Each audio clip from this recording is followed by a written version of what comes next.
Hello everyone, मैं आशा करती हूँ आप सभी ठीक होंगे। मैं काजल धामी आप सभी का स्वागत करती हूँ आपके अपने चैनल वी विल टीचर में। आई होप आप सभी यहाँ पे सीटेट परीक्षा की बहुत अच्छे से यहाँ पे तैयारी कर रहे होंगे। आज की इस वीडियो में मैं आप लोगों के लिए यहाँ पे सीडीपी के यहाँ पे जो सीबीटी क्वेश्चन हमसे पूछे गए थे वो मैं आप लोगों के लिए लेके आई हूँ, ताकि आपकी जो आने वाली परीक्षा है उसके लिए एक अच्छी खासी यहाँ पे रिविजन हो जाए।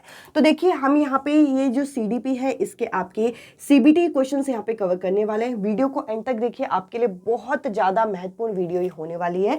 इसके अलावा थियोरी वाली जो वीडियो है आपकी ये सीडीपी की, ये ऑलरेडी अपलोड हो गई है। आप इसे डिस्क्रिप्शन में आपको एक प्लेलिस्ट मिलेगी सीटेट मैराथन 2022-2023 करके, उसके अंदर इसकी थियोरी आप देख सकते हैं। साथ में सीबीटी क्वेश्चन आज हम कवर कर रहे हैं, जिससे आपका यहाँ पे सीडीपी का जो पोर्शन है जो 30 नंबर का आपका पूछा जाता है पेपर 1 और पेपर 2 में, ये यहाँ पे कवर हो जाएगा। तो चलिए जल्दी से इस आज इंपॉर्टेंट क्लास को शुरू करते हैं, जिसमें हम सीबीटी क्वेश्चंस कवर कर रहे हैं। और जिनको नहीं पता सीबीटी क्या है, कंप्यूटर बेस्ड टेस्ट जो लास्ट ईयर हुआ था, उसके कई सारे सेट मैं आप लोगों के लिए लेके आई हूँ, 8 से 10 सेट, ताकि आप लोगों के लिए अच्छी तरीके से यहाँ पे तैयारी हो जाए। तो चलिए आज की इंपॉर्टेंट क्लास हम शुरू करते हैं।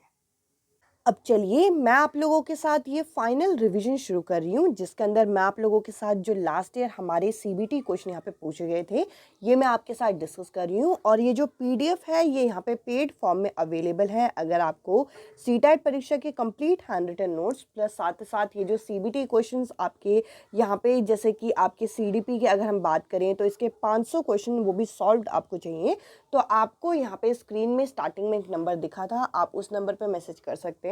ये जो नोट्स हैं और ये जो आपके सॉल्व्ड एमसीक्यू हैं ये आपको पेड फॉर्म में यहाँ पे अवेलेबल है। अब चलिए मैं आप लोगों के साथ इन प्रश्नों को डिस्कस करना चाहती हूँ जो कि ऑनलाइन परीक्षा में यहाँ पे हमसे पूछे गए थे। एक एक करके हम लोग डिटेल में इन प्रश्नों को देखने वाले हैं, ताकि आप लोगों के जो डाउट है यहाँ पे क्लियर हो जाए। तो देखिए पहला क्वेश्चन हम लोगों के सामने है, Which of the following statement is correct about the process of development of an individual? यानी कि निम्नलिखित में से कौन सा कथन व्यक्ति के विकास की प्रक्रिया के बारे में सही है। तो देखिए यहाँ पे अगर हम ऑप्शन पे गौर करें तो पहले ऑप्शन में ये बोल रखा है कि जो डेवलपमेंट है, जो विकास है, वो कैसा है, एक दिशाई है, यानी कि आपका यहाँ पे यूनि डायमेंशनल बोला गया है, जबकि जो डेवलपमेंट होता है, जो विकास होता है, वो आपका मल्टी डायमेंशनल होता है। तो इस हिसाब से पहला ऑप्शन तो यहाँ पे इनकरेक्ट हो जाता है। और देखिए यहाँ पे मैंने आप लोगों के साथ पहले भी टैग वर्ड या फिर ट्रिक की वीडियोस डिस्कस की थी, जिसमें मैंने कहा था ऐसा ऑप्शन जिसमें आपको केवल शब्द मिल जाए वो तो आपका किसी भी पर्टिकुलर क्वेश्चन का आंसर नहीं हो सकता।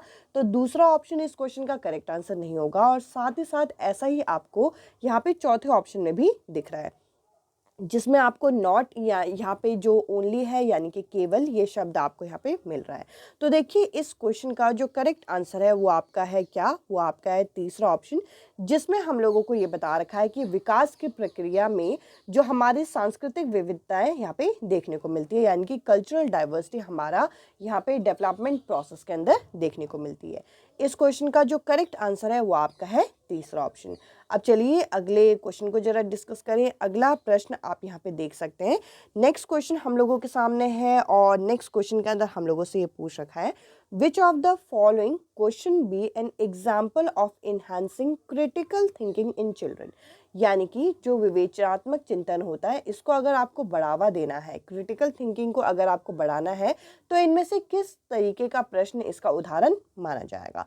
तो देखिए क्रिटिकल थिंकिंग वो होता है जिसमें बच्चा कोई लॉजिक लगा सके, बच्चा उस चीज़ के बारे में सोचे और कुछ यहाँ पे आउट ऑफ द बॉक्स जाके करने की कोशिश करे। अब देखिए यहाँ पे अगर आप बच्चों को बोलेंगे कि 10 राज्यों के नाम बताओ, भारत के 10 राज्यों के नाम, तो वो ये चीज़ रट के आ सकता है। तो देखिए यहाँ पे क्रिटिकल थिंकिंग डेवलप नहीं होगी। इसके अलावा 2 से लेकर 10 तक के पहाड़े अगर बोलने को बोलेंगे तो ये भी याद की जा सकती है।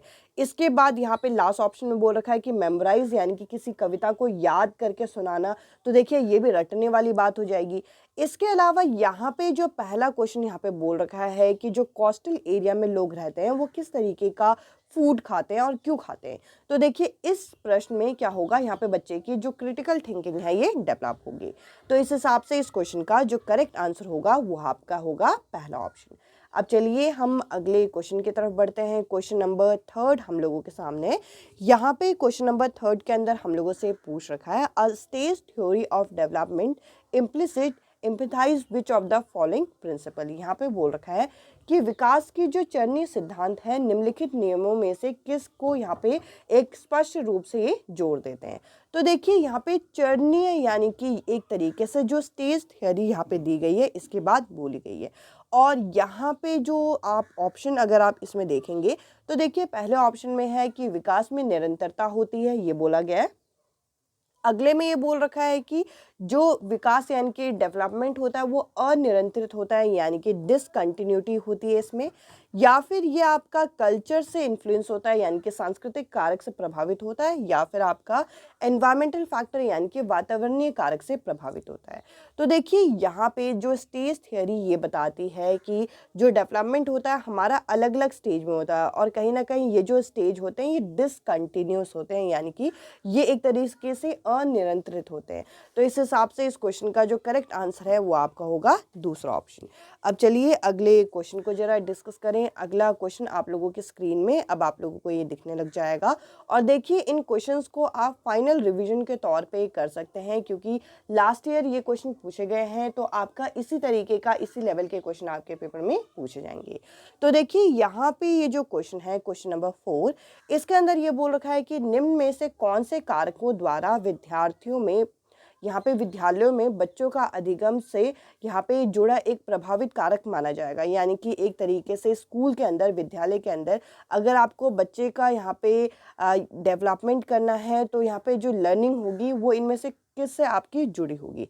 तो देखिए यहाँ पे पहला ऑप्शन बोल रखा है कि सोशलाइजेशन बाय द फैमिली, यानी कि अगर यहाँ पे हम देखें तो बच्चे का अधिगम यहाँ पे जो उसके परिवार का समाजीकरण है इस पर निर्भर करेगी।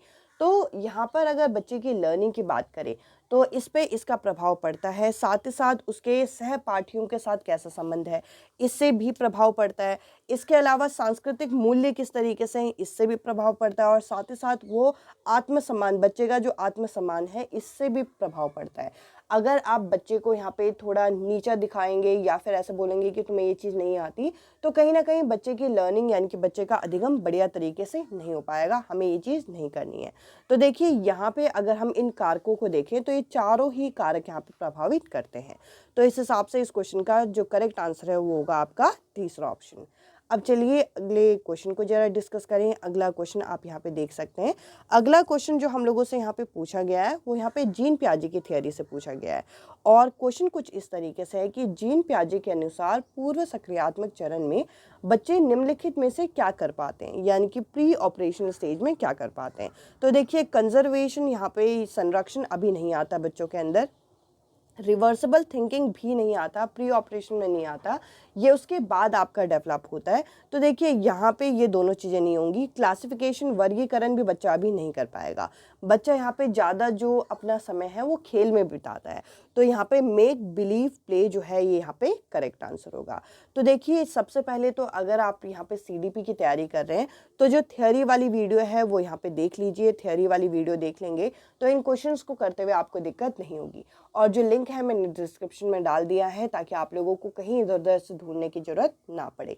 अब चलिए अगले क्वेश्चन को जरा डिस्कस करते हैं। अगला क्वेश्चन आप यहाँ पे देख सकते हैं, क्वेश्चन नंबर 6 हम लोगों के सामने है। क्वेश्चन नंबर 6 के अंदर हम लोगों से पूछा गया है कि एक यंग चाइल्ड है जो कि यहाँ पे सिंबॉलिक प्ले में यहाँ पे एक तरीके से एंगेज्ड है, पर वो किसी और के पर्सपेक्टिव को अभी नहीं अपना पा रहा है। यानी कि वो यहाँ पे खेल में एक तरीके से समय व्यतीत कर रहा है पर वो दूसरों के दृष्टिकोण को अभी नहीं समझ पा रहा। तो देखिए यहाँ पे बोल रखा है कि और वो जल्दी ही अपसेट हो जाता है किसी और के इस तरीके से, किसी भी घटनाओं से वो जल्दी ही यहाँ पे एक तरीके से यहाँ पे परेशान हो जाता है।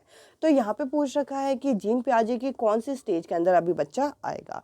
तो देखिए अभी तो सेंसरी मोटर स्टेज तो आपका स्टार्टिंग वाला होता है। तो देखिए यहाँ पे सबसे पहले तो बच्चा सिंबॉलिक प्ले करता नहीं है, तो संवेदीगामक तो होगा नहीं।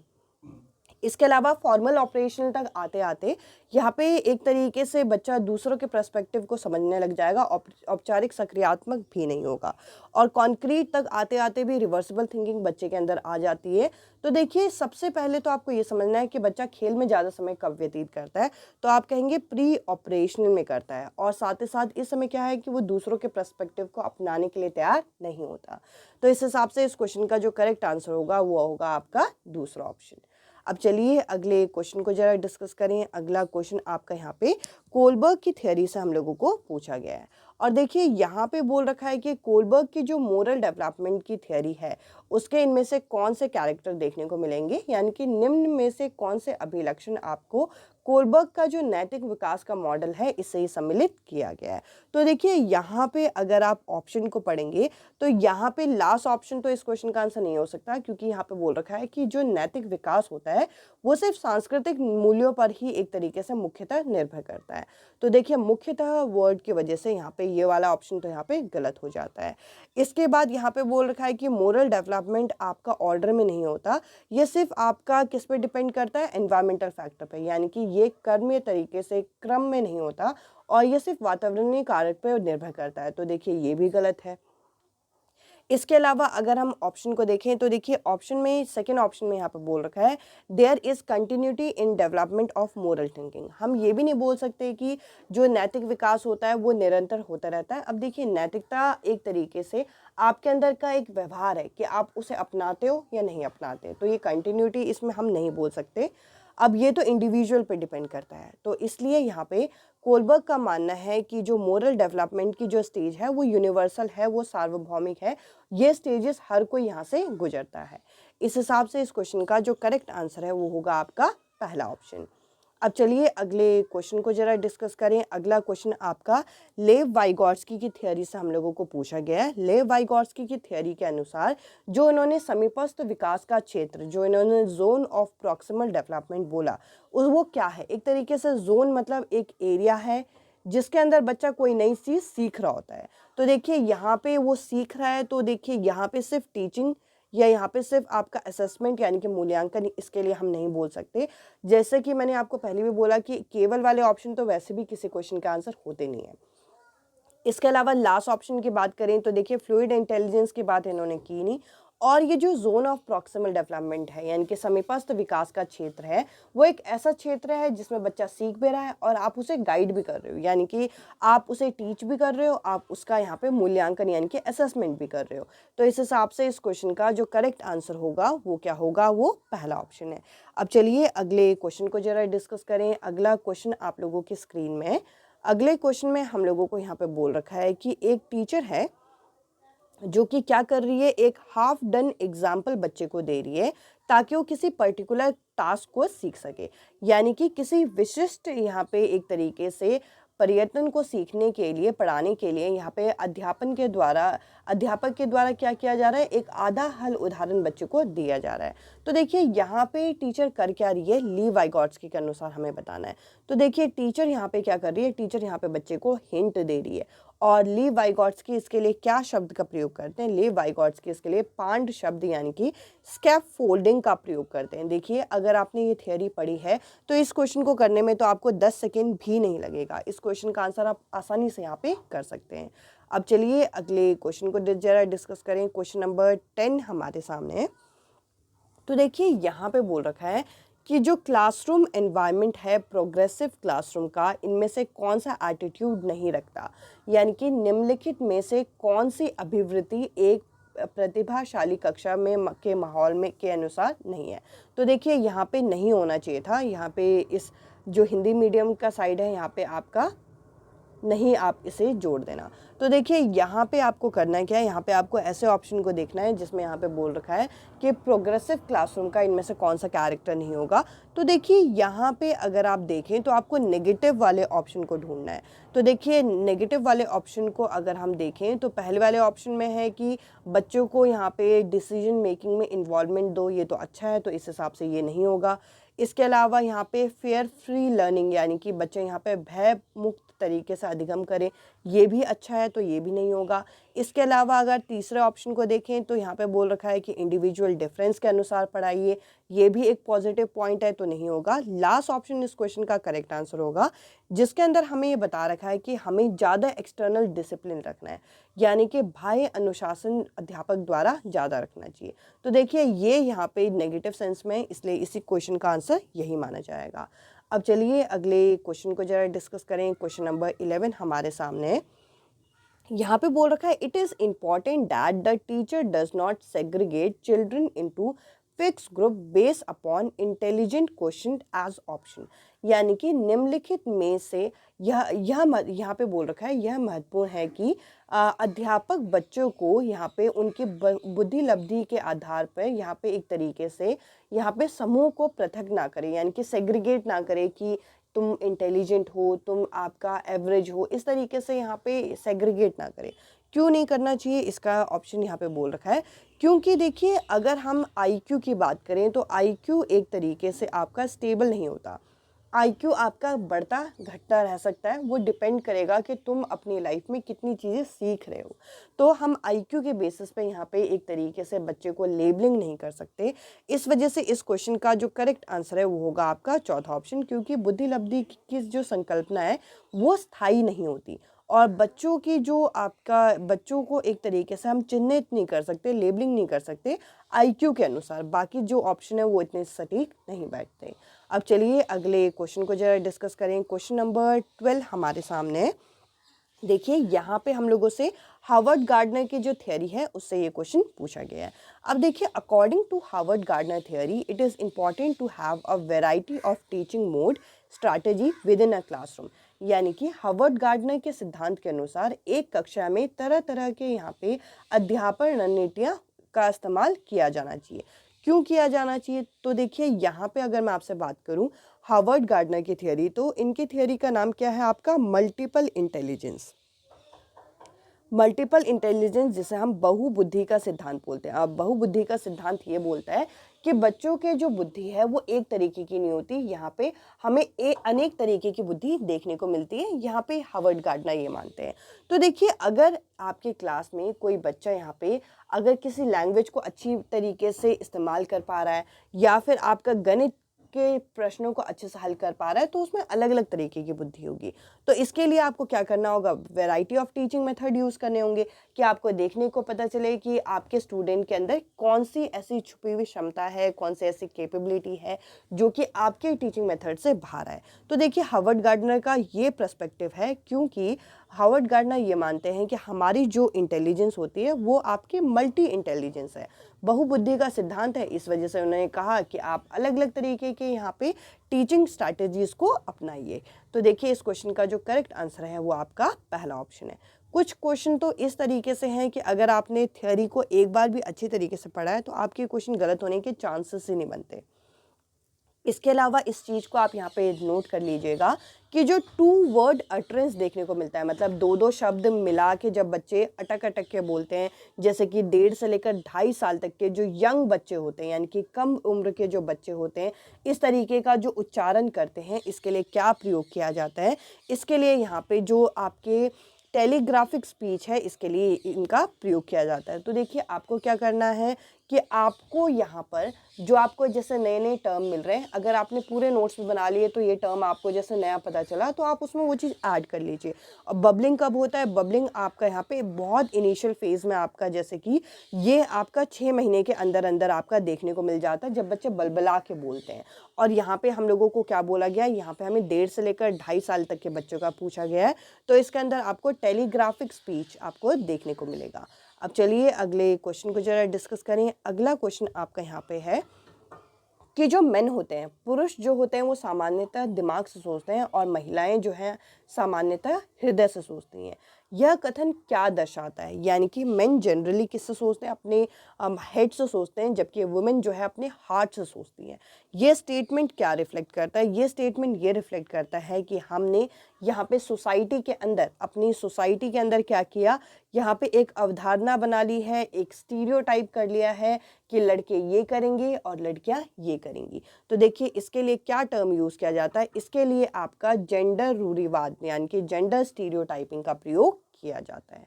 अब चलिए अगले क्वेश्चन को जरा डिस्कस करें। अगला क्वेश्चन यहाँ पे है कि विच of the following assessment strategy would not be use in progressive classroom, यानी कि एक प्रगतिशील कक्षा में निम्न में से कौन सा मूल्यांकन विधि इस्तेमाल नहीं होगी?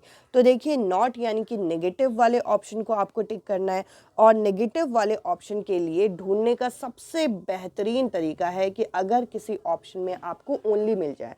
अभी देखिए हमने 15 क्वेश्चन किए हैं और 15 क्वेश्चन में 3 क्वेश्चन ऐसे थे जिसमें ओनली वाले ऑप्शन से आपके क्वेश्चन सॉल्व हो रहे हैं। तो देखिए यहाँ पे क्योंकि आपको नॉट यानी कि नहीं वाला ऑप्शन ढूंढना है, तो वो ऑप्शन को आप टिक कर लीजिए जिसमें आपको यहाँ पे केवल यानी कि ओनली शब्द मिल रहा है, क्योंकि आपको नेगेटिव सेंस में जाना है। अगर आपको पॉजिटिव आंसर देखना होता तो इस क्वेश्चन का आंसर ये नहीं होता। तो इस हिसाब से इस क्वेश्चन का तीसरा ऑप्शन यहाँ पे सही होगा। अब देखिए यहाँ पे हम हर क्वेश्चन को बहुत डिटेल से डिस्कस कर सकते हैं, बट आपको एग्जाम में वो अप्रोच भी देखनी है जिससे आप कम से कम समय में ज़्यादा से ज़्यादा क्वेश्चन सॉल्व करो, क्योंकि आपको वहाँ पर पैसेज को सॉल्व करने के लिए, वहाँ पे मैथ्स के क्वेश्चन को सॉल्व करने के लिए, इनके लिए आपको टाइम बचाना है। और इनके लिए आप टाइम तब बचा सकते हो जब थ्योरी वाले क्वेश्चन में आप कम से कम समय लगा के सही आंसर को टिक करके आएंगे। अब चलिए अगले क्वेश्चन को जरा डिस्कस करें। क्वेश्चन नंबर 16 हम लोगों के सामने है। इस 16वें क्वेश्चन में हम लोगों को बोल रखा है कि by the inclusion of language and culture of the disadvantaged and marginalized group within the classroom curriculum a teacher can assure, यानी कि जो वंचित क्षेत्र होते हैं उनके समूह की जो भाषा और संस्कृति को स्कूली पाठ्यक्रम में समावेशन करने से एक अध्यापक क्या सुनिश्चित कर सकते हैं। यानी कि जो आपका डिसएडवांटेज या मार्जिनलाइज ग्रुप है उनकी लैंग्वेज को हम यहाँ पे क्या कर रहे हैं, एक तरीके से क्लासरूम में इंक्लूड कर रहे हैं। उससे क्या होगा, उससे यहाँ पे क्या होगा कि उन बच्चों को और ज़्यादा यहाँ पे प्रोत्साहन मिलेगा। कहीं ना कहीं वो यहाँ पे समझेंगे कि उनकी भाषा को भी यहाँ पे उतना ही एक तरीके से अधिकार मिल रहा है, एक तरीके से समानता मिल रही है जितना बाकी जो लैंग्वेज है, बाकी जो कल्चर के बच्चे हैं उनको। तो इसके लिए हम यहाँ पे इक्वालिटी नहीं, इसके लिए हम क्या प्रयोग करते हैं, इसके लिए हम यहाँ पे इक्विटी शब्द का प्रयोग करते हैं। तो देखिए कई बारी आपके यहाँ पे सीडीपी में इक्वालिटी और इक्विटी में आपका डिफरेंस आपको करना आना चाहिए। देखिए इक्वालिटी क्या होता है कि सबको यहाँ पे समान तरीके से आप हक दे दो। इक्विटी क्या होता है कि अगर कोई आपका डिप्राइव्ड ग्रुप है तो आपको क्या करना है, उसको बाकी लोगों के बराबर लाना है। तो देखिए यहाँ पे जो करेक्ट आंसर है वो आपका है दूसरा ऑप्शन। बाकी जो ऑप्शन है ये यहाँ पे करेक्ट नहीं बैठेंगे। अब चलिए अगले क्वेश्चन को जरा डिस्कस करें। क्वेश्चन नंबर 17 हम लोगों के सामने है। क्वेश्चन नंबर 17 में यहाँ पे हम लोगों से क्या पूछ रखा है कि a children in a classroom face continuous challenge in understanding mathematical operation despite adequate support. यानी कि यहाँ पे बोल रखा है कि यहाँ पे एक विद्यालय में एक बच्चा है जो कि जिसके अंदर यहाँ पे गणितज्ञ क्रियाओं को एक तरीके से हल करने में उसे यहाँ पे दिक्कत हो रही है, जबकि उसको यहाँ पे क्या किया गया, यहाँ पे एक ऐसा पर्यावरण दिया गया, एक ऐसा एनवायरनमेंट दिया गया जिसमें उसे समर्थन प्रदान हो रहा है। तो देखिए यहाँ पे क्या बोल रखा है कि वो यहाँ पे गणित क्यों नहीं सीख पा रहा होगा। तो देखिए यहाँ पे जो हमारे डिसऑर्डर है वो यहाँ पे हम लोगों को दे रखे हैं। तो देखिए इनमें से कौन सा डिसऑर्डर जो है वो सटीक बैठेगा।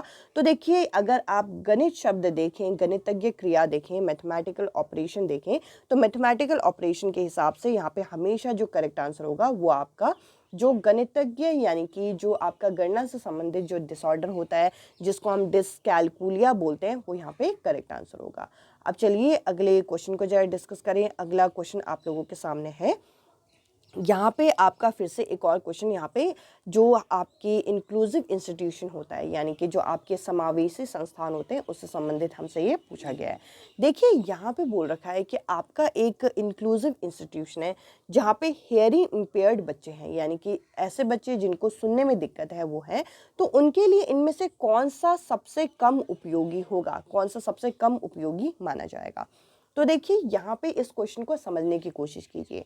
इस क्वेश्चन में ये बोल रखा है कि ये वो बच्चे हैं जिनको सुनने में दिक्कत है, तो आप अपनी स्ट्रैटेजी में क्या सबसे कम अपनाएंगे।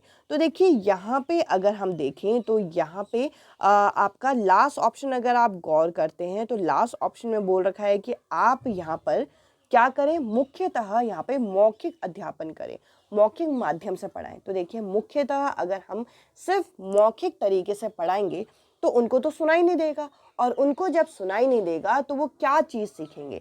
तो देखिए यहाँ पे क्योंकि हम लोगों को वो ऑप्शन देखना था जिसको सबसे कम यहाँ पे इस्तेमाल किया जाना चाहिए, इस हिसाब से यहाँ पे फोर्थ जो ऑप्शन होगा वो सही आंसर होगा।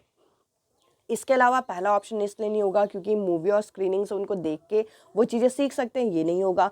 बॉडी मूवमेंट से वो देख के आपके जेस्चर, आपके एक्सप्रेशन से वो चीज़ें समझ सकते हैं, ये नहीं होगा। इसके अलावा यहाँ पे बोल रखा है कि कुछ ऐसे आपके टेक्सचुअल सप्लीमेंट हम ओरल के साथ साथ यहाँ पे विजुअल तरीके से भी दें, यानी कि ओरल कम्युनिकेशन तो इसमें भी बोल रखा है, यानी कि मौखिक संवाद तो बोले रखा है, बट साथ ही साथ यहाँ पे बोल रखा है कि चित्र भी दिखाओ, चित्र को देख के वो समझ जाएंगे, तो ये भी नहीं होगा। लास्ट ऑप्शन जो है इस क्वेश्चन का करेक्ट आंसर है। अब चलिए अगले क्वेश्चन को जरा डिस्कस करें। अगला क्वेश्चन आपका यहाँ पे, इस क्वेश्चन में यहाँ पे बोल रखा है कि deep seated teacher prejudice about disadvantage group as often be relevant through an analysis of which of the following classroom process. यानी कि यहाँ पे बोल रखा है कि एक अध्यापक जो कि एक पूर्व धारणा यहाँ पे रख के बैठी हैं जो कि वंचित समूह के बच्चे होते हैं उनके लिए वे क्या हो सकता है। तो देखिए यहाँ पे आपका अगर ऑप्शन देखें तो ये एनकरेज तो नहीं करेंगे अगर ये प्रीजज किसी को करें। अगर आप पूर्व धारणा किसी के बारे में बना रहे हो तो उनको यहाँ पे अभिप्रेरणा तो एक तरीके से प्रोत्साहन तो हम ये चीज़ करते नहीं है। इसके अलावा यहाँ पे बोल रखा है कि वो यहाँ पे लर्निंग डिफ़िकल्टीज़ के रीज़न ढूंढेंगी। तो देखिए ये भी यहाँ पे नहीं है। आपको बेसिकली ऐसे क्वेश्चन का वो ऑप्शन यहाँ पे ढूंढना है जो कि नेगेटिव सेंस में जाए, क्योंकि प्रीजज क्या है कि अगर आप किसी में के बारे में पूर्व धारणा बना लेते हो तो वो खुद ही एक तरीके से नकारात्मक सोच की तरफ आपको लेके जाती है। इसके अलावा लास्ट ऑप्शन में भी एनकरेज करने की बात बोली गई है, तो ये भी नहीं होगा। यहाँ पे बोल रखा है कि वो यहाँ पे सीटिंग अरेंजमेंट इस तरीके से करेंगी जेंडर, कास्ट और क्लास के हिसाब से। तो अगर आप किसी को प्रीजज कर रहे हो तो वो पहले ही आप नेगेटिव हो रहे हो किसी के भी बारे में। तो ऐसे क्वेश्चन का तो वो ऑप्शन आप ढूंढिए जो कि नेगेटिव सेंस में आपकी चीज़ों को बता रहा है। इस क्वेश्चन का यहाँ पे पहला जो ऑप्शन है ये करेक्ट आंसर है। अब चलिए अगले क्वेश्चन को जरा डिस्कस करें। अगला क्वेश्चन यहाँ पे क्रिएटिविटी से संबंधित यहाँ पे पूछ रखा है, यानी कि सृजनात्मकता से संबंधित यहाँ पे पूछ रखा है। अगर आपको क्रिएटिविटी को क्लासरूम में इनकरेज करना है तो बच्चों को आप किस तरीके का अपॉर्चुनिटी, किस तरीके के अवसर आप बच्चों को प्रदान कर सकते हो।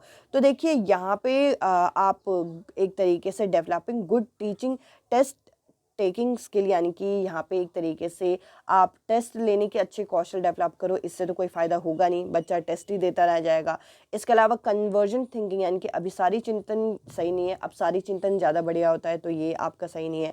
इसके अलावा यहाँ पे बोल रखा है कि ज्वाइन करवाओ बच्चों को एक स्पेशल सेक्शन के लिए। तो देखिए इससे कोई फ़ायदा होगा नहीं। आपको क्या करना है, आपको उन्हें डिस्कवरी, ओरिजिनल थिंकिंग, इन सब चीज़ों को आपको यहाँ पे एक तरीके से इनकरेज करना है। अगर आप डिस्कवरी लर्निंग बच्चों को कराते हो तो बच्चों के अंदर क्रिएटिविटी यानी कि सृजनात्मकता अपने आप ही आ जाती है। इस क्वेश्चन का सेकंड जो ऑप्शन है ये करेक्ट आंसर है। अब चलिए अगले क्वेश्चन को जरा डिस्कस करें, और बिल्कुल भी हम यहाँ पे बिल्कुल टाइम वेस्ट ना करते हुए इन क्वेश्चंस को हम फटाफट यहाँ पे कवर करेंगे ताकि आपका टाइम भी बचेगा और आप ज़्यादा से ज़्यादा चीज़ें सीखोगे भी। अब देखिए यहाँ पे बोल रखा है कि cognitive engagement of a children within a constructivist classroom. अब देखिए यहाँ पे आपके जो आपके रचनावादी उपागम से संबंधित यहाँ पे क्वेश्चन पूछ रखा है, कंस्ट्रक्टिविज्म से क्वेश्चन पूछ रखा है। अब देखिए यहाँ पे बोल रखा है कि कंस्ट्रक्टिविस्ट क्लासरूम के अंदर अगर आपको कोग्निटिव एंगेजमेंट करनी है, यानी कि संज्ञान संबंधित आपको यहाँ पे एक तरीके से क्रियाकलाप कराने हैं, तो इसके लिए आप क्या करा सकते हो। इसके लिए बच्चे यहाँ पे क्या बोल रखा है, चिल्ड्रन का टॉक करवाइए, मतलब बच्चे आपस में बातचीत करें। यहाँ पे मोशन ऑफ अ टीचर, यानी कि मोशन मतलब यहाँ पे अध्यापक का भी यहाँ पे संवेग होना चाहिए, वो भी एक तरीके से आपसे कम्युनिकेट करे। इसके अलावा यहाँ पे बोल रखा है पॉजिटिव इंटरपर्सनल रिलेशनशिप, यानी कि एक दूसरे के बीच में सकारात्मक संबंध होने चाहिए, ये भी सही है।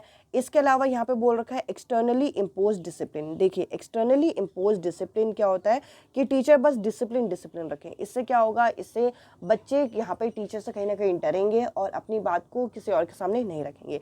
तो ये वाला ऑप्शन यहाँ पे सही नहीं है और बाकी तीनों यहाँ पे सही होंगे। तो इस हिसाब से इस क्वेश्चन का कौन सा ऑप्शन सही है, तीसरा ऑप्शन, यानी कि 1, 2 एंड 3। अब चलिए अगले क्वेश्चन को जरा डिस्कस करें। क्वेश्चन नंबर 22 हमारे सामने है। यहाँ पे बोल रखा है the failure of children is often the failure of school. एक स्टेटमेंट हमारे सामने रखा जाता है कि अगर यहाँ पे बच्चे यहाँ पे असफल हो गए तो यहाँ पे एक तरीके से विद्यालय भी असफल हो गया।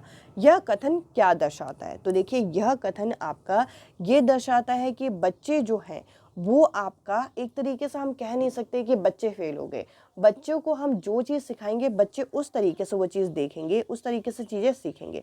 तो देखिए डिस्क्रिमिनेशन वाला पॉइंट तो यहाँ पे बनता ही नहीं है कि भेदभाव कर दो, भेदभाव कर लिया, ये तो है नहीं। अब यहाँ पे तीसरा ऑप्शन बोल रखा है कि बच्चे इसलिए फेल हो गए क्योंकि बच्चों को स्कूल में अच्छे यहाँ पे बच्चों की रिक्वायरमेंट पूरी नहीं हुई, तो ये भी यहाँ पे सही नहीं है। इसके अलावा यहाँ पे हमने यहाँ पे बोल रखा है कि बच्चे इसलिए फेल हो गए क्योंकि बच्चों का IQ कम था, तो IQ की तो बात की नहीं जा रही। बच्चे इसलिए फेल हुए कि मे बी बच्चों के अकॉर्डिंग यहाँ पे चीज़ें जिस तरीके से पढ़ानी चाहिए थी वो चीज़ नहीं पढ़ाई, यानी कि बच्चों के इंडिविजुअल डिफरेंस को देखते हुए। तो देखिए बच्चों की कंसिडरेशन नहीं देखी गई, इस वजह से मे बी बच्चे फेल हो सकते हैं। और यही माना जाता है कि अगर बच्चा फेल है तो वो स्कूल भी फेल है। तो यहाँ पे सेकेंड जो ऑप्शन है ये करेक्ट आंसर है। अब चलिए अगले क्वेश्चन को जरा डिस्कस करें। अगला क्वेश्चन है to be relevant and meaningful a concept needs to be, यानी कि अगर आप एक कॉन्सेप्ट किसी भी अगर आप चीज़ों को पढ़ा रहे हो तो वो आपका अर्थपूर्ण किस तरीके से होगा, इसके लिए क्या आवश्यक है। तो देखिए अगर आप यहाँ पे मीनिंगफुल कॉन्सेप्ट पढ़ाना चाहते हो तो यहाँ पे प्रॉपर डेफिनेशन को पढ़ा के, यानी कि एक तरीके से यहाँ पे आप परिभाषा पढ़ा के तो उसको आप अर्थपूर्ण अधिगम करा नहीं सकते। इसके अलावा देखिए यहाँ पे नोटबुक को करेक्ट करवा के, यानी कि उसके जो पाठ्य पुस्तक है उसकी कॉपी को बनवा के भी नहीं हो सकता। इसके अलावा चीज़ें मेमोराइज करके भी नहीं हो सकता। उसको अगर आपको मीनिंगफुल यहाँ पे लर्निंग देनी है तो उसके जीवन संबंधित जो आपके सामाजिक परिवेश है उसके साथ चीज़ें जोड़ के हमें पढ़ानी है। यहाँ पे मीनिंगफुल लर्निंग की बात की गई है। तो देखिए इस क्वेश्चन का जो करेक्ट आंसर है वह होगा आपका सेकेंड ऑप्शन। अब चलिए अगले क्वेश्चन को जरा डिस्कस करें। यहाँ पे बोल रखा है the fear of failure need to be discourage in the children within a classroom because, यानी कि बच्चों के अंदर जो असफलता का भय है उसको हमें क्या करना चाहिए, इसको दूर करना क्यों जरूरी है। अब देखिए अगर आपके स्टूडेंट जो हैं वो डरेंगे कि यहाँ पे वो फेल हो जाएंगे और इस वजह से वो ज़्यादा डर के मारे क्या होगा कि वो चीज़ें और आपका उनकी ख़राब होती जाएगी।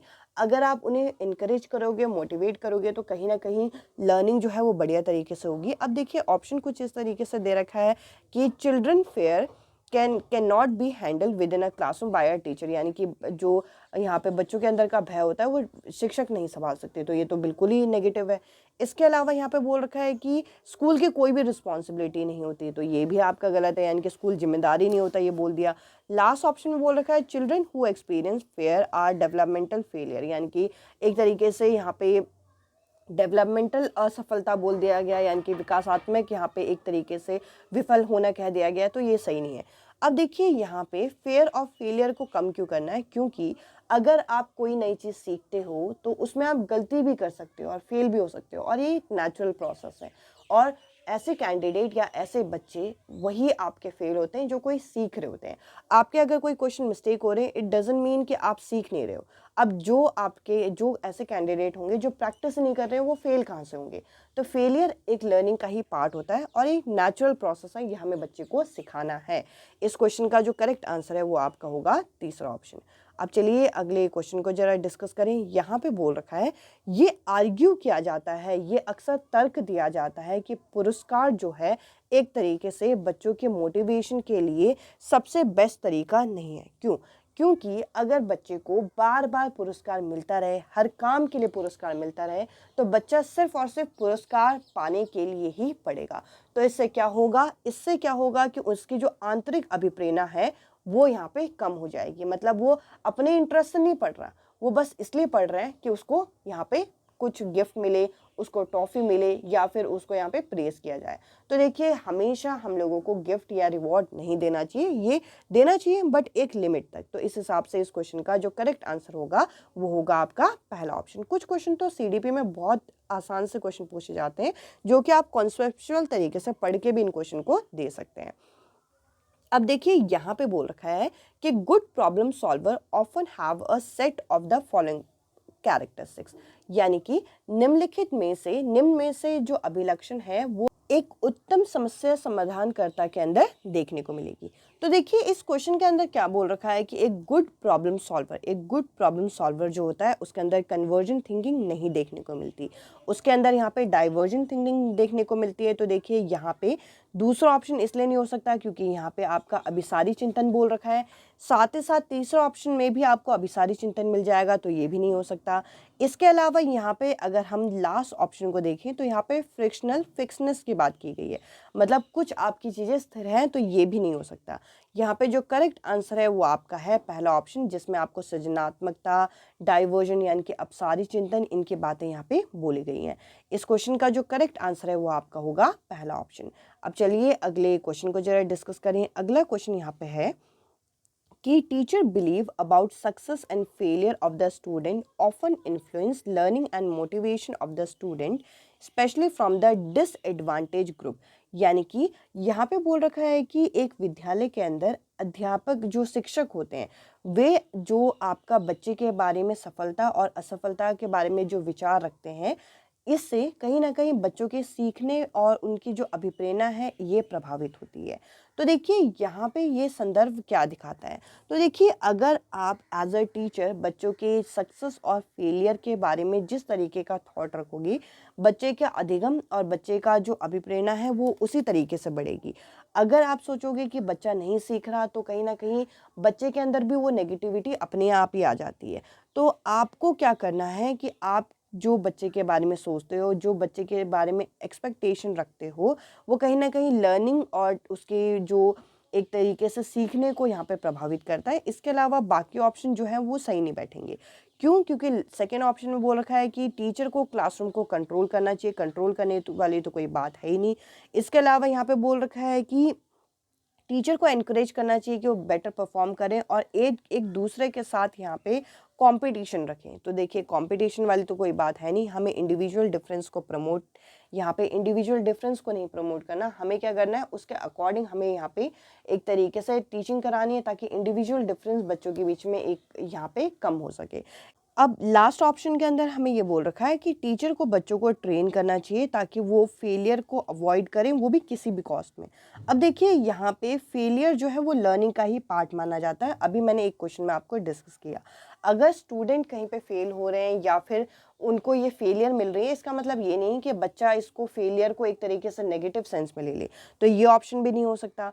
तो कहीं ना कहीं आप जैसा सोचते हो वो कहीं ना कहीं बच्चों के लर्निंग और मोटिवेशन को अफेक्ट करता है, जो कि यहाँ पे पहले ऑप्शन में बोल रखा है, ये यहाँ पे सही आंसर है।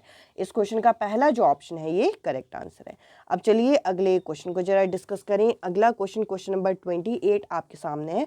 To be able to create a positive learning environment within the classroom, it is important that the teacher, यहाँ पे बोल रखा है कि एक सकारात्मक तरीके से वातावरण को बनाए रखने के लिए एक टीचर को क्या करना चाहिए, एक पॉजिटिव लर्निंग कराने के लिए, सकारात्मक शिक्षण कराने के लिए किस तरीके का वातावरण वो बनाए, यहाँ पे एक एज अ टीचर यहाँ पे आपसे ये चीज़ पूछी गई है। तो देखिए यहाँ पे बोल रखा है पहले ऑप्शन में कि आप एक फिक्स टाइम टेबल को फॉलो करें, तो ये तो आपका बिल्कुल ही गलत होगा। इसके अलावा डिसिप्लिन क्लासरूम, ये भी आपका नेगेटिव सेंस में। डिस्क्रिमिनेट करना यानी कि भेदभाव करना, ये भी गलत होगा। आपको क्या करना है, आपको बच्चों के इमोशंस को यहाँ पे एक तरीके से इंक्लूड करना है बच्चों के टीचिंग लर्निंग प्रोसेस में। तो क्या होगा, इससे क्या होगा कि बच्चे अपने आप ही इंटरेस्ट लेके उस चीज़ों के बारे में सीखेंगे। तो यहाँ पे जो तीसरा ऑप्शन है ये करेक्ट आंसर है। अगले क्वेश्चन को जरा डिस्कस करें। अगला क्वेश्चन है कि should a teacher be consider as authority figure within the class who can not challenge. अब देखिए यहाँ पे बोल रखा है कि क्या एक शिक्षक को यहाँ पे हमें एक सत्ताकारी व्यक्ति के रूप में देखना चाहिए जिसको कोई चुनौती नहीं दे सकता। तो देखिए ये तो यहाँ पे खुद ही नेगेटिव सेंस में है, तो ऐसा ऑप्शन जिसमें यस है वो तो यहाँ पे हो ही नहीं सकता। तो यहाँ पे वो ऑप्शन सही होगा जिसमें ना बोल रखा है, क्योंकि यहाँ पे अथॉरिटी फिगर की तरह हमें पहले तो नहीं देखना। इसके अलावा ना के साथ साथ हम लोगों को और क्या दे रखा है कि ऐसे में क्या होगा कि अगर एक सत्ताकारी यानी कि एक अथॉरिटी फिगर की तरह अगर हम टीचर को देखेंगे जिसको कोई चुनौती नहीं दे सकता, तो इससे क्या होगा कि बच्चे के अंदर डर हो जाएगा और बच्चा यहाँ पे टीचर के सामने अपने कॉन्सेप्ट को क्लियर ही नहीं करेगा। तो यही यहाँ पे सही है। और बाकी लास्ट ऑप्शन में बोल रखा है कि टीचर को यहाँ पे हम एक तरीके से no teacher in any case are irrelevant for student learning in a digital age. यहाँ पे बोल रखा है टीचर एक तरीके से इररिलेवेंट होती है, टीचर सही नहीं होती यहाँ पे, ये चीज़ तो यहाँ पे गलत है। कहीं ना कहीं हमें टीचर को अथॉरिटी फिगर सत्ताधारी व्यक्ति के रूप में इसलिए नहीं देखना चाहिए क्योंकि कहीं ना कहीं इससे क्या होगा, बच्चा अपने कॉन्सेप्ट को क्लियर नहीं करेगा। यहाँ पे जो तीसरा ऑप्शन है ये सही बोल रखा है। अब चलिए अगले क्वेश्चन को डिस्कस करें। अगला क्वेश्चन यहाँ पे है, should wrong answer of children be corrected bye teaching during classroom discussion. यहाँ पे बोल रखा है कि क्या यहाँ पे परिचर्चा के दौरान एक अध्यापक को विद्यार्थी के गलत उत्तर को सही करना चाहिए। अब देखिए गलत उत्तर को सही करना चाहिए या नहीं, इस पे यहाँ पे तर्क आपको देना है। तो देखिए यहाँ पे अगर आप डायरेक्टली उनके आंसर को ठीक कर देंगे और उनको पूरी क्लास के सामने यहाँ पे चुप करा देंगे तो ये बच्चे के अंदर वैसे ही नेगेटिव इम्पैक्ट लेके आएगा। तो यहाँ पे आपका जो आंसर होगा वो यहाँ पे क्लासरूम डिस्कशन के दौरान बच्चे को एकदम से यहाँ पे उनके आंसर सही नहीं करने। क्यों नहीं करने? क्योंकि इससे क्या होगा, बच्चा अपने आप को एक्सप्रेस अगली बार से नहीं करेगा। हमें क्या करना है कि बच्चों को एनकरेज करना चाहिए कि वो फेयर फ्री होके यानी कि बिना भय के साथ हमारे सामने आंसर दे, और कहीं ना कहीं अगर गलत आंसर भी दे रहे हैं तो उनको हम एक तरीके से मॉडिफाई करें। यहाँ पे एकदम से तुरंत हमें सही नहीं करना होता, ये कहीं ना कहीं नकारात्मक प्रभाव डालता है बच्चे के ऊपर। तो देखिए बाकी जो ऑप्शन है यहाँ पे सही नहीं है। अगर इस तरीके का कोई भी क्वेश्चन आए तो आपको एज अ टीचर सोचना है कि कौन सा ऑप्शन यहाँ पे सही जाएगा। अगले क्वेश्चन को जरा डिस्कस करते हैं। अगला क्वेश्चन आप लोगों के सामने है, which of the following is not the principle of development, यानी कि निम्नलिखित में से कौन सा विकास का सिद्धांत नहीं है। तो देखिए विकास का सिद्धांत नहीं है ये पूछ रखा है, तो देखिए इसमें भी आपको एक तरीके से नेगेटिव सेंस में ही जाना है कि कौन सा नहीं होगा। तो यहाँ पे पहले ऑप्शन को अगर आप पढ़ते हो तो विकास आपका एक आधारी है यानी कि सिंगल कोर्स है, और आपका यहाँ पे यूनिडायमेंशनल है ये बोला गया है यानी कि एक आयामी है। तो देखिए विकास जो होता है वो आपका एक आयामी नहीं होता, ये बहुआयामी है। ये मैंने फर्स्ट क्वेश्चन में आपके साथ डिस्कस किया था, और क्योंकि नेगेटिव ऑप्शन को ही ढूंढना है तो इस हिसाब से इस क्वेश्चन का पहला ही ऑप्शन यहाँ पे करेक्ट आंसर है। इसके अलावा डेवलपमेंट टॉप से बॉटम और सेंटर से यानी कि केंद्र से बाहर जाता है ये तो है, तो इस हिसाब से ये नहीं होगा। और साथ ही साथ जो डेवलपमेंट होता है वो नेचर और नर्चर यानी कि जो आपके एनवायरमेंट और जो आपका हेरिडिटी यानी कि आनुवंशिक कारक और पर्यावरण दोनों से प्रभावित होता है, तो ये भी है, इसलिए ये भी नहीं होगा। और साथ ही साथ सोशो कल्चर कॉन्टेक्स्ट यानी कि जो सामाजिक सांस्कृतिक परिप्रेक्ष्य होता है इससे आपके विकास में प्रभाव पड़ता है, तो ये भी नहीं होगा। तो यहाँ पे जो पहला जो ऑप्शन है वो करेक्ट आंसर है। अब चलिए अगले क्वेश्चन को जरा डिस्कस करें। अगला क्वेश्चन हम लोगों के सामने है। इस क्वेश्चन में बोल रखा है कि विच of the following strategy is not a line with the philosophy of inclusion to help children with autism। अब देखिए यहाँ पे बोल रखा है कि अगर एक बच्चे में ऑटिज्म देखने को मिलता है तो इनमें से कौन सी एक्टिविटी आपकी सही नहीं बैठेगी। सबसे पहले तो अगर हम ये देखें तो समावेशन क्या होता है। समावेशी कक्षा वो होती है जिसमें बच्चा इकट्ठे एक साथ मिलके सारे पढ़ते हैं, और यहाँ पे बोल रखा है कि जो समावेशन का जो एक तरीके से दृष्टिकोण है इससे संबंधित यहाँ पे कौन सा सही नहीं होगा। ऐसा बच्चा जिसको ऑटिज्म है और वो ग्रुप एक्टिविटी में पार्ट नहीं ले रहा। तो देखिए यहाँ पे अगर आप सारे ऑप्शन को पढ़ें तो तीसरा ऑप्शन कुछ ऐसा मिल रहा है कि ऐसे बच्चों को आप विशिष्ट शिक्षा में यहाँ पे भेज दो यानी कि स्पेशल स्कूल में भेज दो। उससे क्या होगा, यहाँ पे स्पेशल स्कूल में भेजने का कॉन्सेप्ट तो इंक्लूसिव एजुकेशन का है ही नहीं। इंक्लूसिव एजुकेशन के अंदर क्या बोला जाता है कि सब बच्चों को यहाँ पे समान अधिकार देके एक साथ इकट्ठा पढ़ाया जाएगा, चाहे वो नॉर्मल बच्चे हो चाहे वो डिफरेंटली एबल हो, सबको इकट्ठा समान पढ़ाना है, क्योंकि नेगेटिव ऑप्शन को आपको ढूंढना है। ऐसे क्वेश्चंस के आंसर आपको तुरंत मिलेंगे अगर आप थोड़ा सा यहाँ पे कॉन्सेप्चुअली क्वेश्चन को अच्छी तरीके से समझते हैं। अब चलिए अगले क्वेश्चन को जरा डिस्कस करें। अगला क्वेश्चन आप यहाँ पे देख सकते हैं, यहाँ पे बोल रखा है कि लैंग्वेज डेवलपमेंट के लिए यानी कि भाषा विकास के संदर्भ में यहाँ पे संवेदनशील अवस्था यानी कि सेंसिटिव पीरियड कौन सा माना जाएगा, यानी कि कौन सा ऐसा पीरियड है जिसमें बच्चे बहुत ज़्यादा लैंग्वेज बच्चे के अंदर डेवलपमेंट देखने को मिलती है। तो देखिए सबसे पहले प्री नेटल तो नहीं होगा, क्योंकि जन्म पूर्व तो बच्चा कोई भाषा सीखता नहीं है। अडोलेसेंस तक आपका युवावस्था तक बच्चा भाषाएं अच्छे से सीख जाता है, मिडिल एज तक भी सीख जाता है। जो आपका अर्ली चाइल्डहुड पीरियड होता है यानी कि प्रारंभिक बाल्यावस्था कर लेना है इसको यहाँ पे, प्रारंभिक बाल्यावस्था जो होती है वो एक सेंसिटिव यानी कि संवेदनशील अवस्था मानी जाती है, जिसमें आप जो भाषा बच्चे को सिखाओगे वो भाषा बच्चा यहाँ पे सीख जाएगा। इस क्वेश्चन का दूसरा जो ऑप्शन है ये करेक्ट आंसर है। अब चलिए अगले क्वेश्चन की तरफ। यहाँ पे बोल रखा है कि dash occur with in the family, यानी कि इनमें से कौन सा आपका परिवार के अंदर होता है, और मतलब इनमें से कौन सी चीज़ यहाँ पे परिवार के अंदर बच्चा सीखता है पहली बार, इंडिविजुअल को खुद को आइडेंटिफाई करता है और भाषा को यहाँ पे क्या करता है, अर्जित करता है। यानी कि कुछ ऐसे कौशल जो अपने परिवार से सीखता है वो किसके अंदर आते हैं, ये आपके प्रारंभिक सामाजिकरण के अंदर आते हैं, प्राइमरी सोशलाइजिंग। और आपको पता है कि फैमिली जो है आपका प्राइमरी सोशलाइजिंग एजेंट माने जाते हैं, जो कि आपका प्राथमिक सामाजिकरण करती है, क्योंकि सबसे पहले आप अपने परिवार के संपर्क में आते हैं। इस क्वेश्चन का पहला जो ऑप्शन है ये करेक्ट आंसर है। अब चलिए अगले क्वेश्चन को जरा डिस्कस करें। यहाँ पे क्या बोल रखा है, according to the theory of Lawrence Kohlberg के सिद्धांत के अनुसार at which stage of moral development based on thinking initial perspective of the society, यानी कि यहाँ पे बोल रखा है कि लॉरेंस कोलबर्ग के सिद्धांत के अनुसार वो वे चरण बताना है जिसमें नैतिक चिंतन यहाँ पे शुरुआती सामाजिक परिपक्ष पर आधारित होता है। यहाँ पे बोल रखा है कि बच्चे सोसाइटी के बारे में सोचते हैं। तो देखिए लेट कन्वेंशनल जैसा तो कुछ आपका स्टेज होता नहीं है, इन तीनों में से एक आंसर होगा। और देखिए यहाँ पे आपका प्री कन्वेंशनल में क्या होता है, आपका शुरुआती दौर में बच्चा यहाँ पे सोसाइटी के बारे में नहीं सोचता, पर जब आपका यहाँ पे कन्वेंशनल पीरियड में होता है यानी कि परंपरागत चरण में होता है, तब ये सोसाइटी के बारे में, यानी कि तुम अगर ऐसा करोगे तो ये तुम्हारी सोसाइटी के लिए सही नहीं है, तुम्हें जेल भेज दिया जाएगा, इस तरीके का पर्सपेक्टिव बच्चा रखता है। तो इस हिसाब से यहाँ पे दूसरा जो ऑप्शन होगा वो सही आंसर है। और अगर आप लोगों ने ये सारी थियोरी नहीं पढ़ी तो एक बार ये सारी थियोरी पढ़ो, क्योंकि जब तक आप ये चीज़ें नहीं पढ़ोगे आपको इन क्वेश्चंस के आंसर बनेंगे नहीं। अब देखिए यहाँ पे बोल रखा है कि पियाजे के सिद्धांत को अगर हम उनके दृष्टिकोण को देखें, उनके पर्सपेक्टिव के अनुसार जो आपका प्रोसेस होता है, जो आपकी प्रक्रिया होती है जिसमें आप न्यू इन्फॉर्मेशन को एग्जिस्टिंग इन्फॉर्मेशन, यानी कि जब आप पूर्व ज्ञान को आप नए ज्ञान के साथ जोड़ते हो, तो इसके लिए क्या प्रयोग किया गया है, इसके लिए यहाँ पे आपका आत्मसातीकरण यानी कि एसिमिलेशन शब्द का प्रयोग किया गया है। और अगर आपके नए ज्ञान की वजह से पूर्व ज्ञान में बदलाव किया जाएगा तब आपका यहाँ पे अकोमोडेशन शब्द का प्रयोग किया जाएगा। इस क्वेश्चन का जो करेक्ट आंसर होगा वो होगा आपका तीसरा ऑप्शन।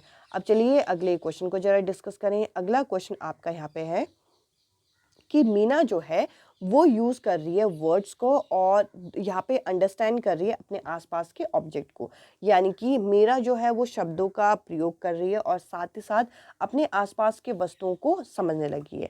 और यहाँ पे वो लॉजिकली चीज़ों के बारे में सोचती है और कंजर्वेशन यानी कि संरक्षण का नियम भी वो समझने लगी है। तो जीन पियाजे के अनुसार अभी मीना कौन सी अवस्था में है, तो देखिए उसके अंदर संरक्षण आ गया है और संरक्षण अभी वो सीख रही है। तो यहाँ पे क्या बोल रखा है, अभी सॉरी यहाँ पे बोल रखा है कि वो अभी संरक्षण नहीं कर पा रही, वो लॉजिकली सोचना उन्होंने शुरू किया है बट संरक्षण नहीं कर पा रही, सॉरी नहीं कर पा रही बोल रहे हैं। अगर कर पा रही होती तो ये यहाँ पे कॉन्क्रीट ऑपरेशन में होता है, मतलब मूर्त सक्रियात्मक, क्योंकि नहीं लिखा हुआ है इसलिए ये अभी प्री ऑपरेशनल स्टेज यानी कि पूर्व सक्रियात्मक अवस्था में है। इस क्वेश्चन का जो करेक्ट आंसर होगा वो होगा आपका पहला ऑप्शन। अब देखिए शब्दों का ही खेल है, अगर यहाँ पे नहीं लिखा होता, ये मतलब नहीं लिखा होता, जैसे कि ये लिखा होता संरक्षण कर पा रही है, तो आंसर होता आपका मूर्त सक्रियात्मक, जबकि लिखा है कि अभी वो संरक्षण नहीं कर पा रही, तो इसलिए अभी वो पूर्व सक्रियात्मक अवस्था में है। अब चलिए अगले क्वेश्चन को जरा डिस्कस करें। यहाँ पे बोल रखा है कि जो आपका जोन ऑफ प्रॉक्सिमल डेवलपमेंट है यानी कि समीपस्थ विकास का क्षेत्र है, इसका प्रतिपादन किसने किया था? इसका प्रतिपादन हमारे सामने लेव वाइगॉट्स के द्वारा किया गया था, जिन्होंने हमें सोशो कल्चर थियोरी यहाँ पे हमें दी थी। अब चलिए अगले क्वेश्चन को डिस्कस करें। क्वेश्चन नंबर 39 यहाँ पे बोल रखा है कि आपको ये बताना है कि विच स्टेटमेंट करेक्टली ले out the fundamental principle of लेव वाइगॉट्स की थियोरी। निम्न में से कौन सा कथन लेव वाइगॉट्स्की के जो मूल सिद्धांत है इसके नियमों को दर्शाता है? तो देखिए यहाँ पे वो क्या बोलते हैं कि जो लर्निंग है, आपको अगर लर्निंग करनी है तो सोसाइटी SCL की बात करते हैं, कि अगर आपको लैंग्वेज का डेवलपमेंट करना है तो आपको सोसाइटी और कल्चर के इंटरेक्शन में आना पड़ेगा। जब आप इन दोनों के संबंध में आओगे तब जाके आपके अंदर भाषाई विकास देखने को मिलेगा। तो क्योंकि यहाँ पे दूसरा ऑप्शन में सोसाइटी यानी कि सामाजिक क्रिया की बात कर रहे हैं, इस वजह से यहाँ पे जो करेक्ट आंसर होगा आपका होगा दूसरा ऑप्शन। और वैसे भी लीव वाइगॉट्स्की का कोई भी क्वेश्चन आ जाए, आप SCL को याद रखिए, सोसाइटी, कल्चर और लैंग्वेज, यानी कि समाज, संस्कृति और भाषा। अब चलिए अगले क्वेश्चन को जरा डिस्कस करें। क्वेश्चन नंबर 40 हमारे सामने है। यहाँ पे बोल रखा है कि इनमें से कौन सा आपका एक उदाहरण माना जाएगा, एक एग्जाम्पल माना जाएगा, जिससे आपका यहाँ पे क्या है कि यहाँ पे आपके पेडागोजिकल स्ट्रैटेजी एक मीनिंगफुल लर्निंग यहाँ पे करा पाएगी। यानी कि ये क्वेश्चन आपका ये बोल रहा है कि एक प्रगतिशील कक्षा के अंदर अगर आपको यहाँ पे क्या करना है, अर्थपूर्वक यहाँ पे आपको पढ़ाना है तो उदाहरण माना जाएगा। तो देखिए यहाँ पे मीनिंगफुल लर्निंग के लिए कौन सा एग्जाम्पल यहाँ पे सही है, ये आपका पूछा गया है। तो देखिए यहाँ पे बोल रखा है इंडिविजुअल कॉम्पिटिशन कराना। कॉम्पिटिशन कराने से कोई भी मीनिंगफुल लर्निंग नहीं होती। पनिशमेंट से आपका ये भी आपका मौखिक दंड देना, ये भी आपका सही नहीं है। इसके अलावा एक रिजिड करिकुलम होना, ये भी यहाँ पे आपका गलत हो जाएगा। आपको क्या करना है, assessment for learning. Assessment for learning यानी कि आपको यहाँ पे अधिगम के लिए मूल्यांकन करना है और असेसमेंट ऑफ लर्निंग की जगह असेसमेंट फॉर लर्निंग करना है। यानी कि आप सिर्फ परीक्षा में बच्चे को पास करने के लिए ना सही, आपको क्या करना है कि बच्चे को चीज़ें सिखाने के लिए आपको अधिगम करना है, इस चीज़ पे फोकस करना है। यहाँ पे जो करेक्ट आंसर है वो होगा फोर्थ ऑप्शन। अब चलिए अगले क्वेश्चन को जरा डिस्कस करें। अगला क्वेश्चन आप लोगों को यहाँ पे बोल रखा है, which of the following development theory advocate cognitive development preceded symbolic language development. यानी कि जो हमारे संज्ञानात्मक विकास होता है उसके बाद आपका भाषाई विकास देखने को मिलता है, ये किसने बोला था? ये बोला था आपका जीन पियाजे ने, और इसका अपोजिट बोला था, यानी कि लैंग्वेज डेवलपमेंट कहीं ना कहीं आपका पहले होता है, ये बोला था आपका वाइगॉट्स्की ने।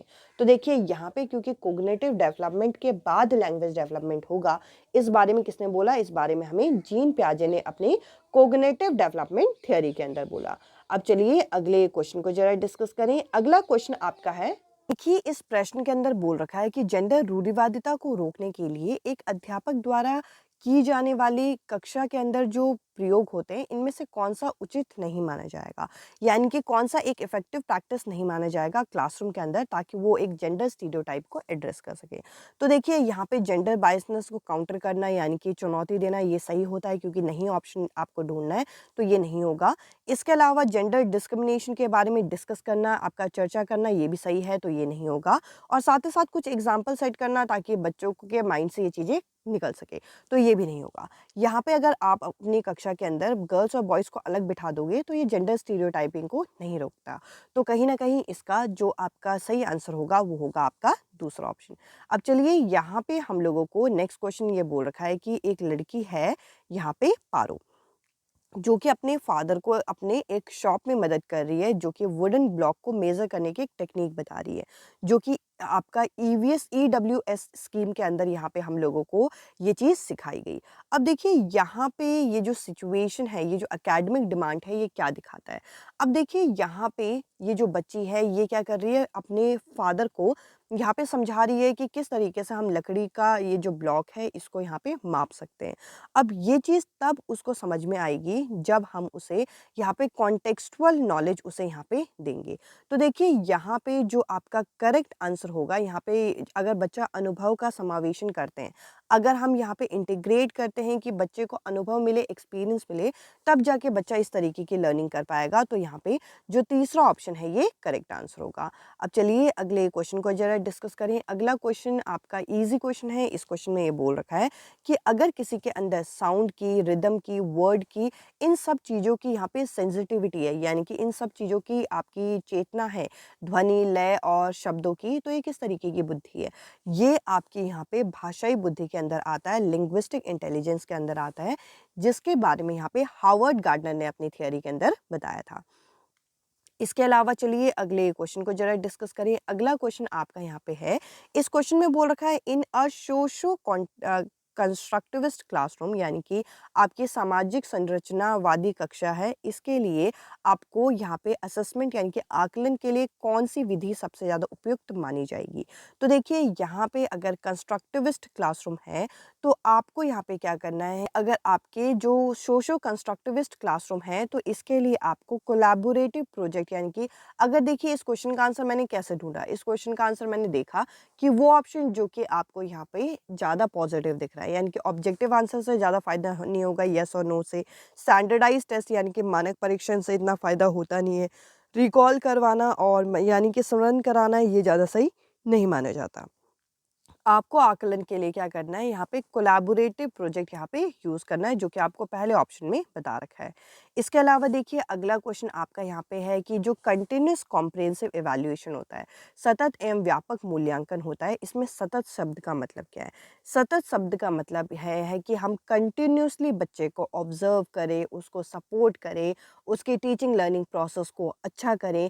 अब देखिए मार्क्स देना, ग्रेड करना ये आपका सही नहीं है, पेंसिल पेपर टेंस ये सही नहीं है, मेमोराइजेशन रिकॉल ये तो बिल्कुल भी सही नहीं है। तो आपको क्या करना है, बच्चे को ऑब्जर्व करना है, बच्चे का अवलोकन करना है, परीक्षण करना है और साथ-साथ में मूल्यांकन करके उनकी सहायता भी करनी है। तो यहाँ पे जो करेक्ट आंसर होगा वो होगा आपका पहला ऑप्शन। अब चलिए अगले क्वेश्चन को डिस्कस करें। अगला क्वेश्चन आपका यहाँ पे है, student should be encourage to set dash goal. यहाँ पे किस तरीके का गोल होना चाहिए? यहाँ पे देखिए फेलियर गोल तो बिल्कुल भी आपका गलत है। इसके अलावा यानी कि असफलता का लक्ष्य रखना या फिर फेलियर एक्सेप्टेंस ये भी सही नहीं है, या फिर सेल्फ डिफीटिंग यानी कि खुद को एक तरीके से पराजित करना ये सही नहीं है। मास्टरी ओरिएंटेड, किसी चीज़ में आपको मास्टरी होना ये आपका गोल होना चाहिए। इस क्वेश्चन का पहला जो ऑप्शन है ये सही आंसर होगा। अब चलिए अगले क्वेश्चन को ज़रा डिस्कस करें। अगला क्वेश्चन आप यहाँ पे देख सकते हैं। यहाँ पे बोल रखा है which of the following is a principle of inclusion, यानी कि समावेशन का इनमें से क्या नियम है? तो देखिए यहाँ पे डिस्क्रिमिनेशन, भेदभाव करना, स्टैंडर्डाइज इंस्ट्रक्शन ये सही नहीं है, सेग्रीगेट करना, पृथकीकरण करना, लेबलिंग करना ये सही नहीं है, हमें एक्सेप्ट करना है इंडिविजुअल डिफरेंस को। इस क्वेश्चन का तीसरा जो ऑप्शन है ये सही आंसर है। अब चलते हैं अगले क्वेश्चन की तरफ। यहाँ पे बोल रखा है कि a child who has partial vision, यानी कि एक ऐसा बच्चा है जिसको थोड़ा-थोड़ा दिखाई पड़ता है। इसके लिए आपको क्या करना चाहिए? तो देखिए यहाँ पर आपका पहला ऑप्शन ये है कि उसे घर से ही पढ़ाने के लिए हमें यहाँ पे एनकरेज करना है, तो ये तो गलत हो जाएगा। उसके लिए सेपरेट इंस्टीट्यूशन में रखना ये गलत हो जाएगा और उसको एक special there is no regular school यहाँ पे बोल रखा है, कोई भी इनके लिए रेगुलर स्कूल नहीं है। उनको आपका यहाँ पे एक स्पेशल प्रोविज़न के अंदर रखो, ये भी सही नहीं है। हमें इंक्लूसिव प्रोविज़न देना है, यानी कि ऐसे बच्चे जिनको पार्शियल विज़न, यानी कि ऐसे बच्चे जिनको थोड़ा आधा-अधूरा दिखने में थोड़ा दिक्कत होती है, मतलब थोड़ा-थोड़ा धुंधला-धुंधला दिखता है, उनके लिए आप इंक्लूजन कर सकते हैं, समावेशन कर सकते हैं। ये जो आपका ये जो इंक्लूसिव एजुकेशन का कॉन्सेप्ट है, ये इसीलिए आया है कि सबको समान अधिकार देके इकट्ठा यहाँ पे आपको पढ़ाना है। इस क्वेश्चन का तीसरा जो ऑप्शन है, ये सही आंसर है।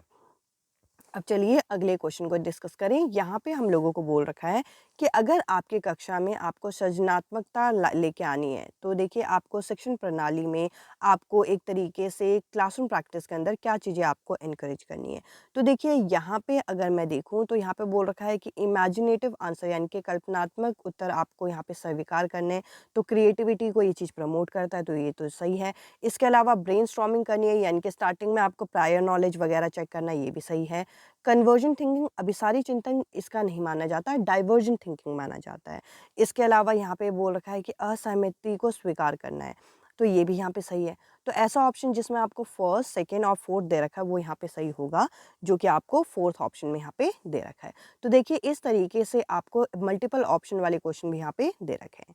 अब देखिए यहाँ पे हम लोगों को नेक्स्ट क्वेश्चन के अंदर बोल रखा है, इन अ प्राइमरी क्लासरूम, एक प्राइमरी क्लासरूम में the teacher must dash student to ask. अब यहाँ पे बोल रखा है, यहाँ पे प्राथमिक कक्षाओं में शिक्षक को छात्रों को प्रश्न पूछने के लिए क्या करना चाहिए? प्रश्न पूछने के लिए यहाँ पे एनकरेज करना है, आपको पॉजिटिव ऑप्शन को ही यहाँ पे सिलेक्ट करना है। इस क्वेश्चन का पहला जो ऑप्शन है ये करेक्ट आंसर है। अब चलिए अगले क्वेश्चन को जरा डिस्कस करें। एक असर्शन रीज़न आपके सामने है। इस असर्शन रीज़न के अंदर हम लोगों को क्या बोल रखा है कि यहाँ पे school must enable children to find voice, nurture their curiosity to do something and ask the question. यहाँ पे बोल रखा है कि एक स्कूल के अंदर बच्चों को क्या करना चाहिए, अपने विद्यालय के अंदर यहाँ पे क्या करना है, उन बच्चों को अपने अंदर एक आवाज़ लेके आनी है, साथ ही साथ जिज्ञासा लेके आना है, क्रियाशीलता लेके आनी है, ये सारी चीज़ें सही है। क्यों? क्योंकि जो लर्निंग होती है ये एक एक्टिव यानी कि सक्रिय प्रक्रिया मानी जाती है। तो देखिए यहाँ पे अगर आप ध्यान से स्टेटमेंट को पढ़ते हैं तो स्कूल से रिलेटेड आपका असर्शन सही है, यानी कि कथन सही है। और क्योंकि अगर आप स्कूल में बच्चों के अंदर ये सब चीज़ों को बढ़ावा देंगे तो जो लर्निंग होगी वो भी अच्छी तरीके से होगी, यानी कि लर्निंग जो होती है एक एक्टिव, जब तक बच्चा सक्रिय होता है तब तक बच्चा चीज़ों को सीखता है। दोनों के बीच में लिंक है, दोनों के दोनों सही हैं। तो यहाँ पे पहला जो ऑप्शन होगा ये करेक्ट आंसर है। अब चलिए अगले क्वेश्चन को ज़रा डिस्कस करें। अगला क्वेश्चन आप लोगों के सामने यहाँ पे बोल रखा है कि graphical tool for organising and representing knowledge and relationship within a particular topic are known as. यहाँ पे बोल रखा है कि यहाँ पे एक जो आपका विशेष विषय वस्तु में जो आपके जो ज्ञान है और संबंध है, ये यहाँ पे आपके विषय वस्तु के अंदर जो ज्ञान और संबंध के बारे में यहाँ पे प्रतिरूप करने के लिए आपके अलौकिक साधनों का प्रयोग क्या कहलाता है। अब देखिए इसके लिए क्या यूज़ किया जाता है, जो ग्राफिकल टूल चीज़ों को ऑर्गेनाइज करते हो आप नॉलेज को, तो ये आपका कॉन्सेप्ट मैप कहा जाता है जो कि आप लास्ट में बनाते हो। मतलब उस कॉन्सेप्ट से आपने क्या क्या सीखा, यहाँ पे आपका संकल्पना मानचित्र इसको बोलते हैं, कॉन्सेप्ट मैप बोला जाता है। तो देखिए ये कुछ टर्म है जिनकी डेफिनेशन आपको यहाँ पे पता होनी चाहिए। अब चलिए अगले क्वेश्चन को जरा पढ़ते हैं। अगले क्वेश्चन में बोल रखा है कि इनमें से कौन सा उदाहरण, कौन सा एग्जाम्पल आपका आंतरिक अभिप्रेरणा के लिए सही है, यानी कि इंट्रिंसिक मोटिवेशन, कि आप खुद यहाँ पे मोटिवेट हैं। तो देखिए यहाँ पे बोल रखा है पहले ऑप्शन में कि रोशनी यहाँ पे अच्छा यहाँ पे हार्ड वर्क कर रही है, परिश्रम कर रही है ताकि उसके माता पिता जब उसके 90 अंक आए तो उसको वॉच दिलाएं। तो देखिए ये भारी अभिप्रेरणा होती है। इसके अलावा रूमी की मदर ने बोला है या रूमी के पेरेंट्स ने बोला है कि अगर आप होमवर्क करोगे तो आपको टीवी देखने देंगे, ये भी गलत है। इसके अलावा यहाँ पे रमा जो है वो यहाँ पे ज़्यादा बुक पढ़ रही है क्योंकि उसे यहाँ पे रीडिंग स्टार चाहिए अपने टीचर से, तो ये भी गलत है। रवि जो है वो अलग-अलग रिसोर्सेज को पढ़ता है क्योंकि उसको लर्निंग में मज़ा आता है। तो यहाँ पे ये जो फोर्थ ऑप्शन है, ये बच्चा यहाँ पे आंतरिक तरीके से अभिप्रेरित है। यहाँ पे जो करेक्ट आंसर होगा वो होगा आपका फोर्थ ऑप्शन। अब चलिए अगले क्वेश्चन को ज़रा डिस्कस करें। अगला क्वेश्चन आपका यहाँ पे है, which of these strategy is not an effective in helping student cope up anxiety, यानी कि जो बच्चों के अंदर एंजाइटी होती है, तनाव होता है, इसे कोप अप करने के लिए क्या यहाँ पे सही नहीं है। तो देखिए नहीं है आपका ये पूछ रखा है, तो नेगेटिव वाली चीज़ों को ढूंढिए। और नेगेटिव वाली चीज़ों को अगर आप ढूंढते हैं तो आपको कंपेयर करने की बात आ जाएगी। अगर आप बच्चों में यहाँ पे तुलना करेंगे एक दूसरे के साथ उनके प्रदर्शन को लेके, तो बच्चे यहाँ पे कहीं ना कहीं तनाव में रहेंगे, बच्चों के अंदर कॉम्पिटिशन की भावना रहेगी। यहाँ पे जो करेक्ट आंसर है वो होगा आपका फोर्थ ऑप्शन। अब चलिए अगले क्वेश्चन को डिस्कस करें। अगले क्वेश्चन के अंदर यहाँ पे रचिता है। रचिता जो है आपकी एक मैथ्स टीचर है जो कि यहाँ पे क्या कर रही है, एरर देख रही है जो कि स्टूडेंट यहाँ पे कर रहा है। और यहाँ पे क्या कर रही है, यहाँ पे बोल रखा है identify the correct operation to apply for statement sum. अब देखिए यहाँ पे अगर देखा जाए तो रचिता क्या है, एक गणित के अध्यापक है जो अपने बच्चों में भाषा कथन वाले जो आपके प्रश्न होते हैं उसके सही प्रक्रिया को पहचानने के लिए त्रुटियों का यहाँ पे क्या कर रही है, विश्लेषण कर रही है। यह किस तरीके के उद्देश्य को दर्शाता है। तो देखिए सबसे पहले तो यहाँ पे वो बच्चों की गलतियों के तरीके को आइडेंटिफाई कर रही है, ढूंढ रही है कि बच्चा किस तरीके से गलती करता है। क्यों? क्योंकि अगर आप गलतियां समझ जाओ बच्चों की तो आपको समझ में आएगा कि बच्चे का सोचने का तरीका क्या है। बच्चे गलतियां भी उसी तरीके से करते हैं जिस तरीके से वो सोच रहे होते हैं। इस वजह से वो टीचर ये चीज़ ढूंढ रही है। इस क्वेश्चन का फोर्थ जो ऑप्शन है होगा ये करेक्ट आंसर है। अब चलिए अगले क्वेश्चन को जरा डिस्कस करें। अगला क्वेश्चन काफ़ी आसान सा क्वेश्चन है जिसमें बोल रखा है जो नेशनल एजुकेशन पॉलिसी है 2020 की, वो किस पर बल देता है। वो यहाँ पे कॉन्सेप्चुअल अंडरस्टैंडिंग, यानी कि कॉन्सेप्ट को समझो, इस तरीके से समझ को बढ़ाओ, इसको ये बढ़ावा देता है। अब चलिए अगले क्वेश्चन को डिस्कस करें। कुछ क्वेश्चन जो बहुत डायरेक्ट हैं उनको मैं डिटेल में डिस्कस नहीं कर रही हूँ। यहाँ पे बोल रखा है कि चिल्ड्रन लर्न मोस्ट मीनिंगफुली, यानी कि बच्चे यहाँ पे अर्थपूर्ण तरीके से कब सीखते हैं, जब वो एक्टिवली चीज़ों के साथ एंगेज्ड होते हैं, यानी कि सक्रिय तरीके से भागीदारी जब तक बच्चा ना दिखाए तब तक बच्चा मीनिंगफुली नहीं सीखेगा। इसके अलावा अगला क्वेश्चन आप यहाँ पे देख सकते हैं। यहाँ पे बोल रखा है कि student give access to the range of suitable material and scope of self direct their learning in a way of promoting। यहाँ पे बोल रखा है कि बच्चों को विभिन्न प्रकार की सामग्री का यहाँ पे एक तरीके से प्रावधान कराना चाहिए, जिससे उनके जो स्वयं अधिगम है उसके स्वतंत्रता को बढ़ावा दिया जाएगा। तो देखिए यहाँ पे क्या है, रोट लर्निंग से तो चीज़ें होंगी नहीं, कॉम्पिटिशन से होगी नहीं। अगर आपको यहाँ पे सेल्फ डायरेक्टेड लर्निंग करानी है तो आपको डिस्कवरी लर्निंग यानी कि जो अन्वेषण विधि होती है इसके तहत आपको यहाँ पे पढ़ाना है, जिससे क्या होगा, बच्चा यहाँ पे सेल्फ डायरेक्टेड बिहेवियर बच्चे के अंदर देखने को मिलेगा। अब चलिए अगला क्वेश्चन आप यहाँ पे देख सकते हैं। यहाँ पे बोल रखा है जो आपके यहाँ पे विकास के सिद्धांत हैं उनके संदर्भ में कौन सा कथन यहाँ पे सही दे रखा है। तो देखिए यहाँ पे सही आपको देखना है, तो यहाँ पे सेकंड ऑप्शन नहीं हो सकता, क्योंकि यहाँ पे बोल रखा है कि इसका आनुवंशिकता और पर्यावरण का इस पे प्रभाव नहीं होता। एक डोमेन है, ये भी सही नहीं है। यहाँ पे बोल रखा है ये सिर्फ क्वालिटेटिव है, आपको इसको मेज़र नहीं कर सकते, ये भी गलत है। यहाँ पे ये सही है कि आपका जो डेवलपमेंट होता है केंद्र से आपका बाहरी तरफ होता है। इस क्वेश्चन का पहला जो ऑप्शन होगा ये करेक्ट आंसर है। अब चलिए अगले क्वेश्चन को ज़रा डिस्कस करें। अगला क्वेश्चन यहाँ पे बोल रखा है कि जो लैंग्वेज डेवलपमेंट होता है वो आपका किससे इन्फ्लुएंस होता है। ओनली वाले ऑप्शन को तो पहले हटा दीजिए और इसके बाद लास्ट ऑप्शन को भी हटाइए, जिसमें बोल रखा है ना जेनेटिक्स का फ़र्क होता है ना पर्यावरण का, यानी कि आनुवंशिकता और पर्यावरण दोनों का फ़र्क नहीं पड़ता। तो यहाँ पे जो करेक्ट आंसर है वो होगा तीसरा ऑप्शन। अब चलिए अगले क्वेश्चन की तरफ चलते हैं। अगला क्वेश्चन बोल रखा है कि जो प्रोग्रेसिव क्लासरूम होगी वो किस तरीके की होनी चाहिए, जिसमें आप रिस्पेक्ट करो इंडिविजुअल डिफरेंस का, यानी कि यहाँ पे आपको सम्मान करना है व्यक्तिगत विभिन्नता का, ना कि मार्क्स ओरिएंटेड होना है, सिर्फ मार्क्स लाना है ना आपका। ये केवल वाले ऑप्शन से पहला वाला ऑप्शन भी गलत है। इसके अलावा बिहेवियरिस्टिक प्रिंसिपल पे है, सिर्फ ये गलत है। यहाँ पे क्या करना है, आपको इंडिविजुअल डिफरेंस को रिस्पेक्ट करना है। आपकी प्रोग्रेसिव क्लासरूम, प्रगतिशील कक्षा इस तरीके से होनी चाहिए। अगला क्वेश्चन यहाँ पे है कि लॉरेंस कोलबर्ग के जो मोरल डेवलपमेंट है इसमें ओबे रूल और जो पनिशमेंट को अवॉइड करने वाला आपका जो कैरेक्टर है, जो लक्षण है, ये कब देखने को मिलता है। ये आपका शुरुआती दौर पे देखने को मिलता है, जिसको हम यहाँ पे प्रथा पूर्व चरण बोलते हैं, प्री कन्वेंशनल स्टेज के नाम से जाना जाता है। इस क्वेश्चन का पहला जो ऑप्शन है ये करेक्ट आंसर है। अगला क्वेश्चन आप यहाँ पे देख सकते हैं। इस क्वेश्चन में बोल रखा है in order to facilitate the learning process a teacher use strategy which empathize. यहाँ पे बोल रखा है अधिगम क्रिया को यहाँ पे सुसाध्य बनाने के लिए अध्यापक को ऐसे तरीकों का इस्तेमाल करना चाहिए। किस चीज़ का इस्तेमाल करना चाहिए, तो देखिए कंपटीशन ये तो यहाँ पे गलत है, कन्वर्जन थिंकिंग ये भी गलत है। इसके बाद कॉम्प्लेक्स से सिंपल बोल रखा है, जबकि सिंपल से आपका यहाँ पे सरल से जटिल जाना चाहिए, ये भी गलत है। आपको रिलेशन ढूंढना चाहिए अलग अलग कॉन्सेप्ट के बीच में, ताकि आपका यहाँ पे जो चीज़ें हैं ये सही हो सके। ये आपका यहाँ पे देखिए ये सेकेंड ऑप्शन गलत था। थर्ड ऑप्शन तो यहाँ पे इस क्वेश्चन का आंसर सही है। अब चलिए अगले क्वेश्चन को डिस्कस करें, और कुछ क्वेश्चन आपके बहुत ईजिली डायरेक्टली हो जाएंगे। अब देखिए यहाँ पे बोल रखा है कि जो आपकी वाइगॉट्स्की की थियरी है वो मेनली किस पे फोकस करती है। मैंने कहा था SCL को याद रखिए, और S तो नहीं दिया गया है, पर C आपको यानी कि कल्चरल टूल यहाँ पे दिया गया है। कौन सा ऑप्शन में, सेकेंड ऑप्शन में। इस हिसाब से सेकेंड जो ऑप्शन है इस क्वेश्चन का करेक्ट आंसर होगा। अब देखिए अगले क्वेश्चन को देखते हैं। अगला क्वेश्चन यहाँ पे है कि डिस्कशन के दौरान टीचर जो है क्रिकेट से संबंधित जो प्रश्न है वो ज़्यादातर लड़कों से पूछ रही है, लड़कियों से नहीं पूछ रही है। क्या उदाहरण है।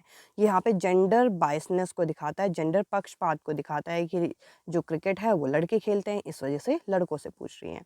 अब देखिए यहाँ पे बोल रखा है कि एक आपके क्लास जो आपकी चाइल्ड सेंटर क्लासरूम होगी, बाल केंद्रित कक्षा जो होगी, उसमें अध्यापक का यहाँ पे किस तरीके से इम्पोर्टेंस दे रखी है, अध्यापक क्या करे। तो देखिए यहाँ पे बोल रखा है कि पहले ऑप्शन में कि ऑब्जेक्टिव टाइप एग्जाम बनाए, ये गलत है। सिलेबस को कंप्लीट करे, ये गलत है। स्ट्रिक्ट डिसिप्लिन, ये भी गलत है। यहाँ पे क्या करना है, यहाँ पे सक्रिय संरचना करनी है, यानी कि एंड एक्टिव नॉलेज का कंस्ट्रक्शन करना है, यहाँ पे सही है।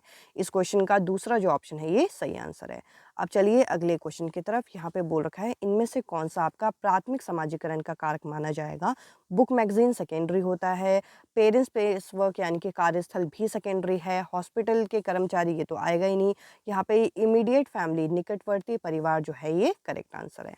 अब चलिए अगले क्वेश्चन को डिस्कस करते हैं। यहाँ पे बोल रखा है कि कॉन्क्रीट ऑपरेशनल स्टेज जो होता है उसमें बच्चे की आयु कितनी होती है। उसमें बच्चे की आयु 7 से लेकर 11 वर्ष होती है। इसके अलावा प्री ऑपरेशन होता है 2 से लेकर 7 वर्ष, सेंसरी मोटर होता है 0 से 2, और फॉर्मल ऑपरेशन 11 से बाद में। इस क्वेश्चन का तीसरा जो ऑप्शन है ये करेक्ट आंसर होगा। अब चलते हैं अगले क्वेश्चन की तरफ। अगला क्वेश्चन बोल रखा है you are a teacher who believe that children learn at varied place in different way. यहाँ पे बोल रखा है कि आप एक टीचर हो और ये मानते हो कि बच्चे यहाँ पे अलग-अलग तरीके से अलग-अलग जगह पे सीखते हैं। तो ये आप किस तरीके का असेसमेंट आप यहाँ पे करोगे? तो सेम असेसमेंट तो नहीं करेंगे, ओनली वाला ऑप्शन काट दीजिए। इसके अलावा यहाँ पे बोल रखा है ये बच्चों के अधिगम से एक तरीके से संबंध ही नहीं रखता, ये भी गलत है। हमें क्या करना है, अगर बच्चे अलग-अलग तरीके से सीखते हैं तो अलग-अलग मेथड को अपनाना है। इस क्वेश्चन का फोर्थ जो ऑप्शन है ये सही आंसर है। अब चलिए अगले क्वेश्चन को ज़रा डिस्कस करें। अगला क्वेश्चन आप यहाँ पे देख सकते हैं। यहाँ पे बोल रखा है लीव वाइगॉट्स्की की थ्योरी में आपका स्कैफोल्डिंग जो है ये क्या दिखाता है? स्कैफोल्डिंग आपका हिंट और क्लू को बोलते हैं, जो कि यहाँ पे एक तरीके से हिंट और क्लू टीचर के द्वारा दी जाती है। टीचर के द्वारा संकेत और इशारा दिया जाता है जिसकी मदद से बच्चा सीखता है। इसको स्कैफोल्डिंग कहा है लीव वाइगॉट्स्की ने। इस क्वेश्चन का तीसरा जो ऑप्शन है ये सही आंसर है। अगला क्वेश्चन यहाँ पे है कि इंटेलिजेंस के संबंधित यानी कि बुद्धिमत्ता से संबंधित इनमें से कौन सा कथन यहाँ पे सही है? तो देखिए यहाँ पे अगर आप देखें तो पहले ऑप्शन में आपको ओनली मिल रहा है तो ये ऑप्शन यहाँ पे कट गया। जेनेटिक्स का कोई रोल नहीं होता तो ये भी यहाँ पे कट गया। वन डोमेन ये भी यहाँ पे कट गया। जो इंटेलिजेंस होती है वो अलग-अलग तरीके की एबिलिटी को दर्शाता है। यहाँ पे फोर्थ जो ऑप्शन है ये सही आंसर है। अब चलते हैं अगले क्वेश्चन की तरफ। अगला क्वेश्चन आप यहाँ पे देख सकते हैं। यहाँ पे बोल रखा है seeing a horse a 3 year old child claim that wow a big dog. यहाँ पे बोल रखा है कि एक बड़े घोड़े को देख के एक 3 वर्ष की बच्ची यहाँ पे उसे एक बड़ा कुत्ता बोलती है। तो पियाजे के अनुसार वो क्या कर रही है? पियाजे के अनुसार वो अपने पूर्व ज्ञान को नए ज्ञान के साथ जोड़ रही है। और वो बच्ची क्या कर रही है? वो बच्ची यहाँ पे आत्मसात्यकरण कर रही है। अब इस क्वेश्चन का जो आपका करेक्ट आंसर है वो है पहला ऑप्शन यानी कि एसिमिलेशन। अब चलिए अगले क्वेश्चन को डिस्कस करें। अगला क्वेश्चन यहाँ पे है कि लीव वाइगॉट्स्की ने जो लैंग्वेज और थॉट का जो आइडिया दिया यानी कि भाषा एवं विचार का जो आपका यहाँ पे वो समझाते हैं उसके अनुसार ये चीज़ें क्या हैं? तो देखिए मैंने आपको कहा था SCL को याद रखिए और यहाँ पे आपका किसकी बात की गई? L यानी कि लैंग्वेज यानी कि भाषा की बात की गई। तो यहाँ पे जो आपका करेक्ट आंसर है वो है आपका पहला ऑप्शन। अब चलिए अगले क्वेश्चन को डिस्कस करें। यहाँ पे बोल रखा है सृजनात्मकता यानी कि क्रिएटिविटी को आप किस तरीके से प्रमोट कर सकते हो? तो ओनली वाले ऑप्शन को छोड़ दीजिए। ड्रिल एंड प्रैक्टिस गलत होता है। टीचर सेंटर हमें करना नहीं है। हमें एनकरेज करना है एक्सप्लोर करने को यानी कि अन्वेषण को हमें प्रोत्साहन देना है। अब चलिए अगले क्वेश्चन की तरफ। अगला क्वेश्चन है डिसलेक्सिया डिसकैल्कुलिया जो है ये किससे संबंधित रखता है? तो देखिए डिसकैल्कुलिया जो है वो आपका गणितज्ञ कॉन्सेप्ट यानी कि आपका गणना से संबंध रखता है। इस वजह से इस क्वेश्चन का फोर्थ जो ऑप्शन है ये करेक्ट आंसर होगा। अब देखिए अगला क्वेश्चन राइट टू एजुकेशन जो है वो EWS कैटेगरी के लिए क्या बोलता है? मैंने कहा था इक्वालिटी और इक्विटी 2 शब्द हैं और आपको हमेशा इक्विटी की तरफ जाना है। इस क्वेश्चन का जो करेक्ट आंसर होगा वो होगा आपका तीसरा ऑप्शन। अब देखिए डायरेक्ट भी आप क्वेश्चन रीड करके कर सकते हैं। स्टार्टिंग में मैंने डिटेल में समझाया बट आप डायरेक्ट कर सकते हैं। अब देखिए इस क्वेश्चन में है कि इंक्लूसिव क्लासरूम समावेशी कक्षा जो है उसमें आपकी इन्फॉर्मेशन कैसे होनी चाहिए मल्टीपल फॉर्म में। बाकी ऑप्शन में तो सब में केवल केवल दे रखा है यानी कि ओनली ओनली, तो ये तो होंगे नहीं। यहाँ पे जो करेक्ट आंसर है वो होगा आपका फोर्थ ऑप्शन। अब देखिए अगला क्वेश्चन। अगले क्वेश्चन में यहाँ पे आपका बोल रखा है कि जो कंटेम्प्रेरी पॉलिसी है आपकी एजुकेशन की उसमें आपका जो नया मॉडल है डिसेबिलिटीज़ को लेके वो चीज़ किस चीज़ को प्रमोट करने को बोलता है? तो हर जगह आपका यहाँ पे आंसर करेक्ट होगा हमारी समावेशी कक्षा। समावेशी यानी कि इंक्लूसिव एजुकेशन को प्रमोट करने की बात ही बोलते हैं। अब देखिए अगला क्वेश्चन आपके सामने है। अगला क्वेश्चन यहाँ पे है कि इनमें से कौन सा जो है लर्निंग प्रोसेस के लिए अधिगम क्रिया के लिए आपका गलत माना जाता है, मतलब कौन सा कथन सही नहीं है? तो नेगेटिव वाला ऑप्शन ढूंढ लीजिए और नेगेटिव वाला ऑप्शन अगर आपको मिल जाए तो वही ऑप्शन इस क्वेश्चन का करेक्ट आंसर होगा। तो देखिए यहाँ पे आपको दूसरा ऑप्शन में बोल रखा है एरर और मिस्टेक का मतलब इररिलेवेंट होते हैं यानी कि इनका कोई मतलब नहीं होता, तो ये तो गलत है। गलतियाँ और त्रुटियाँ बच्चे के अधिगम की हमें एक तरीके से तरीका ये बताती हैं, तो यहाँ पे सेकंड जो ऑप्शन है ये यहाँ पे सही होगा। अगला क्वेश्चन यहाँ पे है कि repeatedly telling the student that he and she is not capable of learning। अगर हम बार बार बच्चे को बोलते रहेंगे कि तुम नहीं कर सकते ये काम, तो ये क्या करेगा? ये बच्चे को डीमोटिवेट करेगा। ये तो हमें बिल्कुल भी नहीं करना है, ये हतोत्साहित करना होता है। हर बच्चा हर चीज़ सीख सकता है। अब देखिए अगला क्वेश्चन है कि प्रॉब्लम सॉल्विंग स्किल को हम किस तरीके से इन्हांस कर सकते हैं, किस तरीके से बढ़ावा दे सकते हैं? रट्टा मारवा के बिल्कुल भी नहीं। इसके अलावा स्टैंडर्डाइज फॉर्मेशन से बिल्कुल भी नहीं।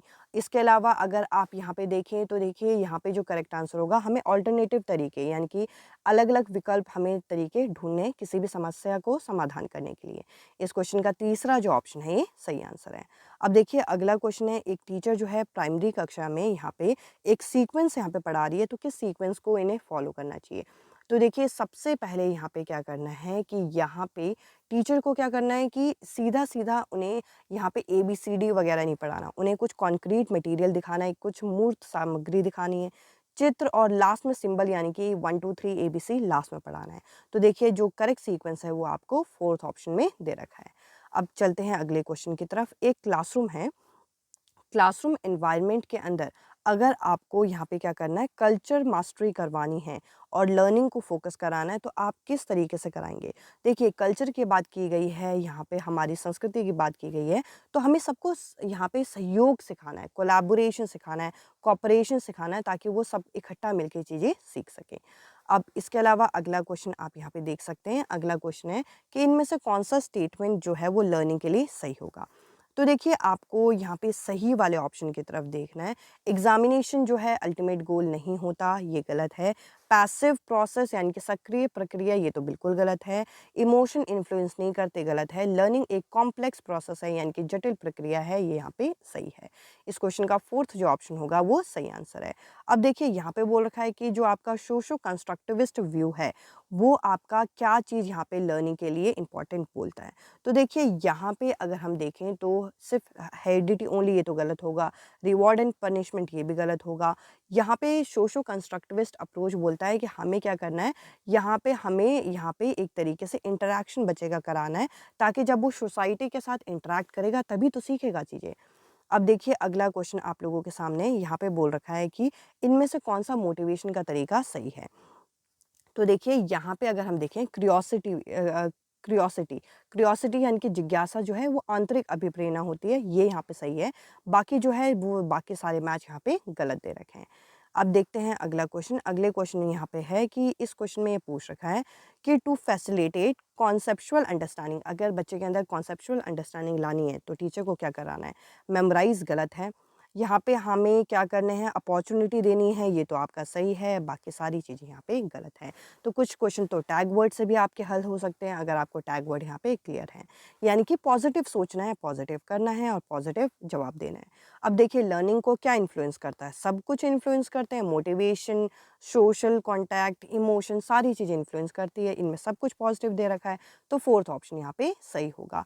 अब चलते हैं अगले क्वेश्चन की तरफ। अगला क्वेश्चन यहाँ पे है कि कौन सा डेवलपमेंट का डोमेन, कौन सा आपका यहाँ पे विकास का क्षेत्र आपका यहाँ पे अटेंशन, मेमोरी, इन सब चीज़ों के बारे में बताता है। तो ये संज्ञान से संबंधित है, और संज्ञान से संबंधित क्या होगा, संज्ञानात्मक पक्ष यानी कि कॉग्निटिव डोमेन कहलाएगा। इसके अलावा 91 क्वेश्चन यहाँ पे है कि सना जो है वो क्या कर रही है, एक ग्लास को पहले होल्ड कर रही है, फिर बॉटल को, और उसके बाद वो पेन या बटन को पकड़ रही है। तो पहले वो बड़ी चीज़ों को पकड़ रही है, फिर वो छोटी चीज़ों को पकड़ रही है। तो आपका यहाँ पे क्या है, मतलब बेसिकली वो क्या कर रही है, चाइल्ड लर्न यहाँ पे बोल रखा है। वो यहाँ पे क्या कर रही है, पहले बड़ी चीज़ों को पकड़ रही है, फिर छोटी चीज़ों को पकड़ रही है, और इसके लिए क्या है, वो आपका पहले पूरे शरीर का प्रयोग कर रही है, फिर अपने हाथों का प्रयोग कर रही है। तो यहाँ पे जो होगा ये आपका प्रॉक्सिमोडेस्टल डेवलपमेंट, ये सही माना जाएगा। अब चलते हैं अगले क्वेश्चन की तरफ। डेवलपमेंट जो है वो किसका रिजल्ट माना जाता है, तो ओनली ओनली वाले ऑप्शन को काटिए। स्कूलिंग एंड एजुकेशन वो आपका हेरिडिटी एंड एनवायरनमेंट के अंदर ही आ जाएगा। इस क्वेश्चन का 4th जो ऑप्शन है ये करेक्ट आंसर है। अब चलते हैं अगले क्वेश्चन की तरफ। इनमें से कौन सा आपका यहाँ पे प्राइमरी सोशलाइजेशन नहीं है। प्राथमिक समाजीकरण का क्षेत्र आपका गवर्नमेंट सरकार नहीं मानी जाती, बाकी सब माने जाते हैं। इस क्वेश्चन का 4th जो ऑप्शन है वो सही आंसर है। अब देखिए यहाँ पे बोल रखा है कि लॉरेंस कोलबर्ग ने जो हिंस का डिलेमा सुनाया था वो किसके बारे में था। तो देखिए ये थियोरी आपने पढ़ी है, तो ये मोरल डेवलपमेंट थियोरी है, नैतिक विकास का सिद्धांत के अंदर ये बताया गया है। अब चलते हैं अगले क्वेश्चन की तरफ। अगला क्वेश्चन आपका यहाँ पे है कि एक 9 वर्ष की एक बच्ची है लीना, वो क्या कर रही है, वो यहाँ पे बटन कलेक्ट कर रही है अलग अलग साइज़ के, और उनको अरेंज कर रही है उनके होल के अनुसार। तो यहाँ पे वो जीन प्याजे के अनुसार अभी वो कौन से स्टेज में है। तो देखिए वो यहाँ पे संरक्षण, कंजर्वेशन जो है वो सीख चुकी है, और कंजर्वेशन मूर्त सक्रियात्मक में आ जाता है, कॉन्क्रीट ऑपरेशनल स्टेज में आ जाता है। अब चलते हैं अगले क्वेश्चन की तरफ। अगला क्वेश्चन यहाँ पे है कि एक बच्ची जो है वो ट्रांसफ़ॉर्म कर रही है अपने एक्सपीरियंस को ताकि वो अपने स्कीमा के साथ उसको फ़िट कर सके। तो यानी कि वो कुछ चेंज थोड़ी कर रही है, वो यहाँ पे अपनी इन्फॉर्मेशन को इस तरीके से ढाल रही है कि उसकी स्कीमा के साथ फ़िट बैठ सके, तो इसको एसिमिलेशन बोलते हैं। अब देखिए अगला क्वेश्चन आपका यहाँ पे है कि ली वाइगॉट्स्की की जो थ्योरी है, उसको क्या बोलते हैं? उसको यहाँ पे क्या बोला जाता है? उसको यहाँ पे सोशियो कल्चर थ्योरी बोला जाता है। इतना आसान क्वेश्चन भी पूछा गया है। अब चलते हैं अगले प्रश्न की तरफ। अगला क्वेश्चन, क्वेश्चन नंबर 98 हो गया। आराम से आप लोग पढ़ लीजिए। क्वेश्चन नंबर 99 हो गया, इसको भी आप आराम से पढ़ लीजिए। और क्वेश्चन नंबर 100 हो गया, इसको भी आप आराम से पढ़ लीजिए। ये 3 क्वेश्चन 99, 98, 99 और 100 क्वेश्चन, यानी कि ये 3 क्वेश्चन आपके होमवर्क क्वेश्चन है। आपको बताना है कि कमेंट सेक्शन में कि इन क्वेश्चंस के क्या करेक्ट आंसर है, और ये कमेंट सेक्शन में बताइए कि ये वीडियो आपको कितनी हेल्पफुल लगी। इस वीडियो में इतना ही। इसी तरीके के और भी सेशन आप लोगों के एग्जाम्स तक आ जाएंगे। इस वीडियो में इतना ही। अब मैं आपसे मिलती हूँ अगले वीडियो में अगले टॉपिक के साथ। Bye bye, take care.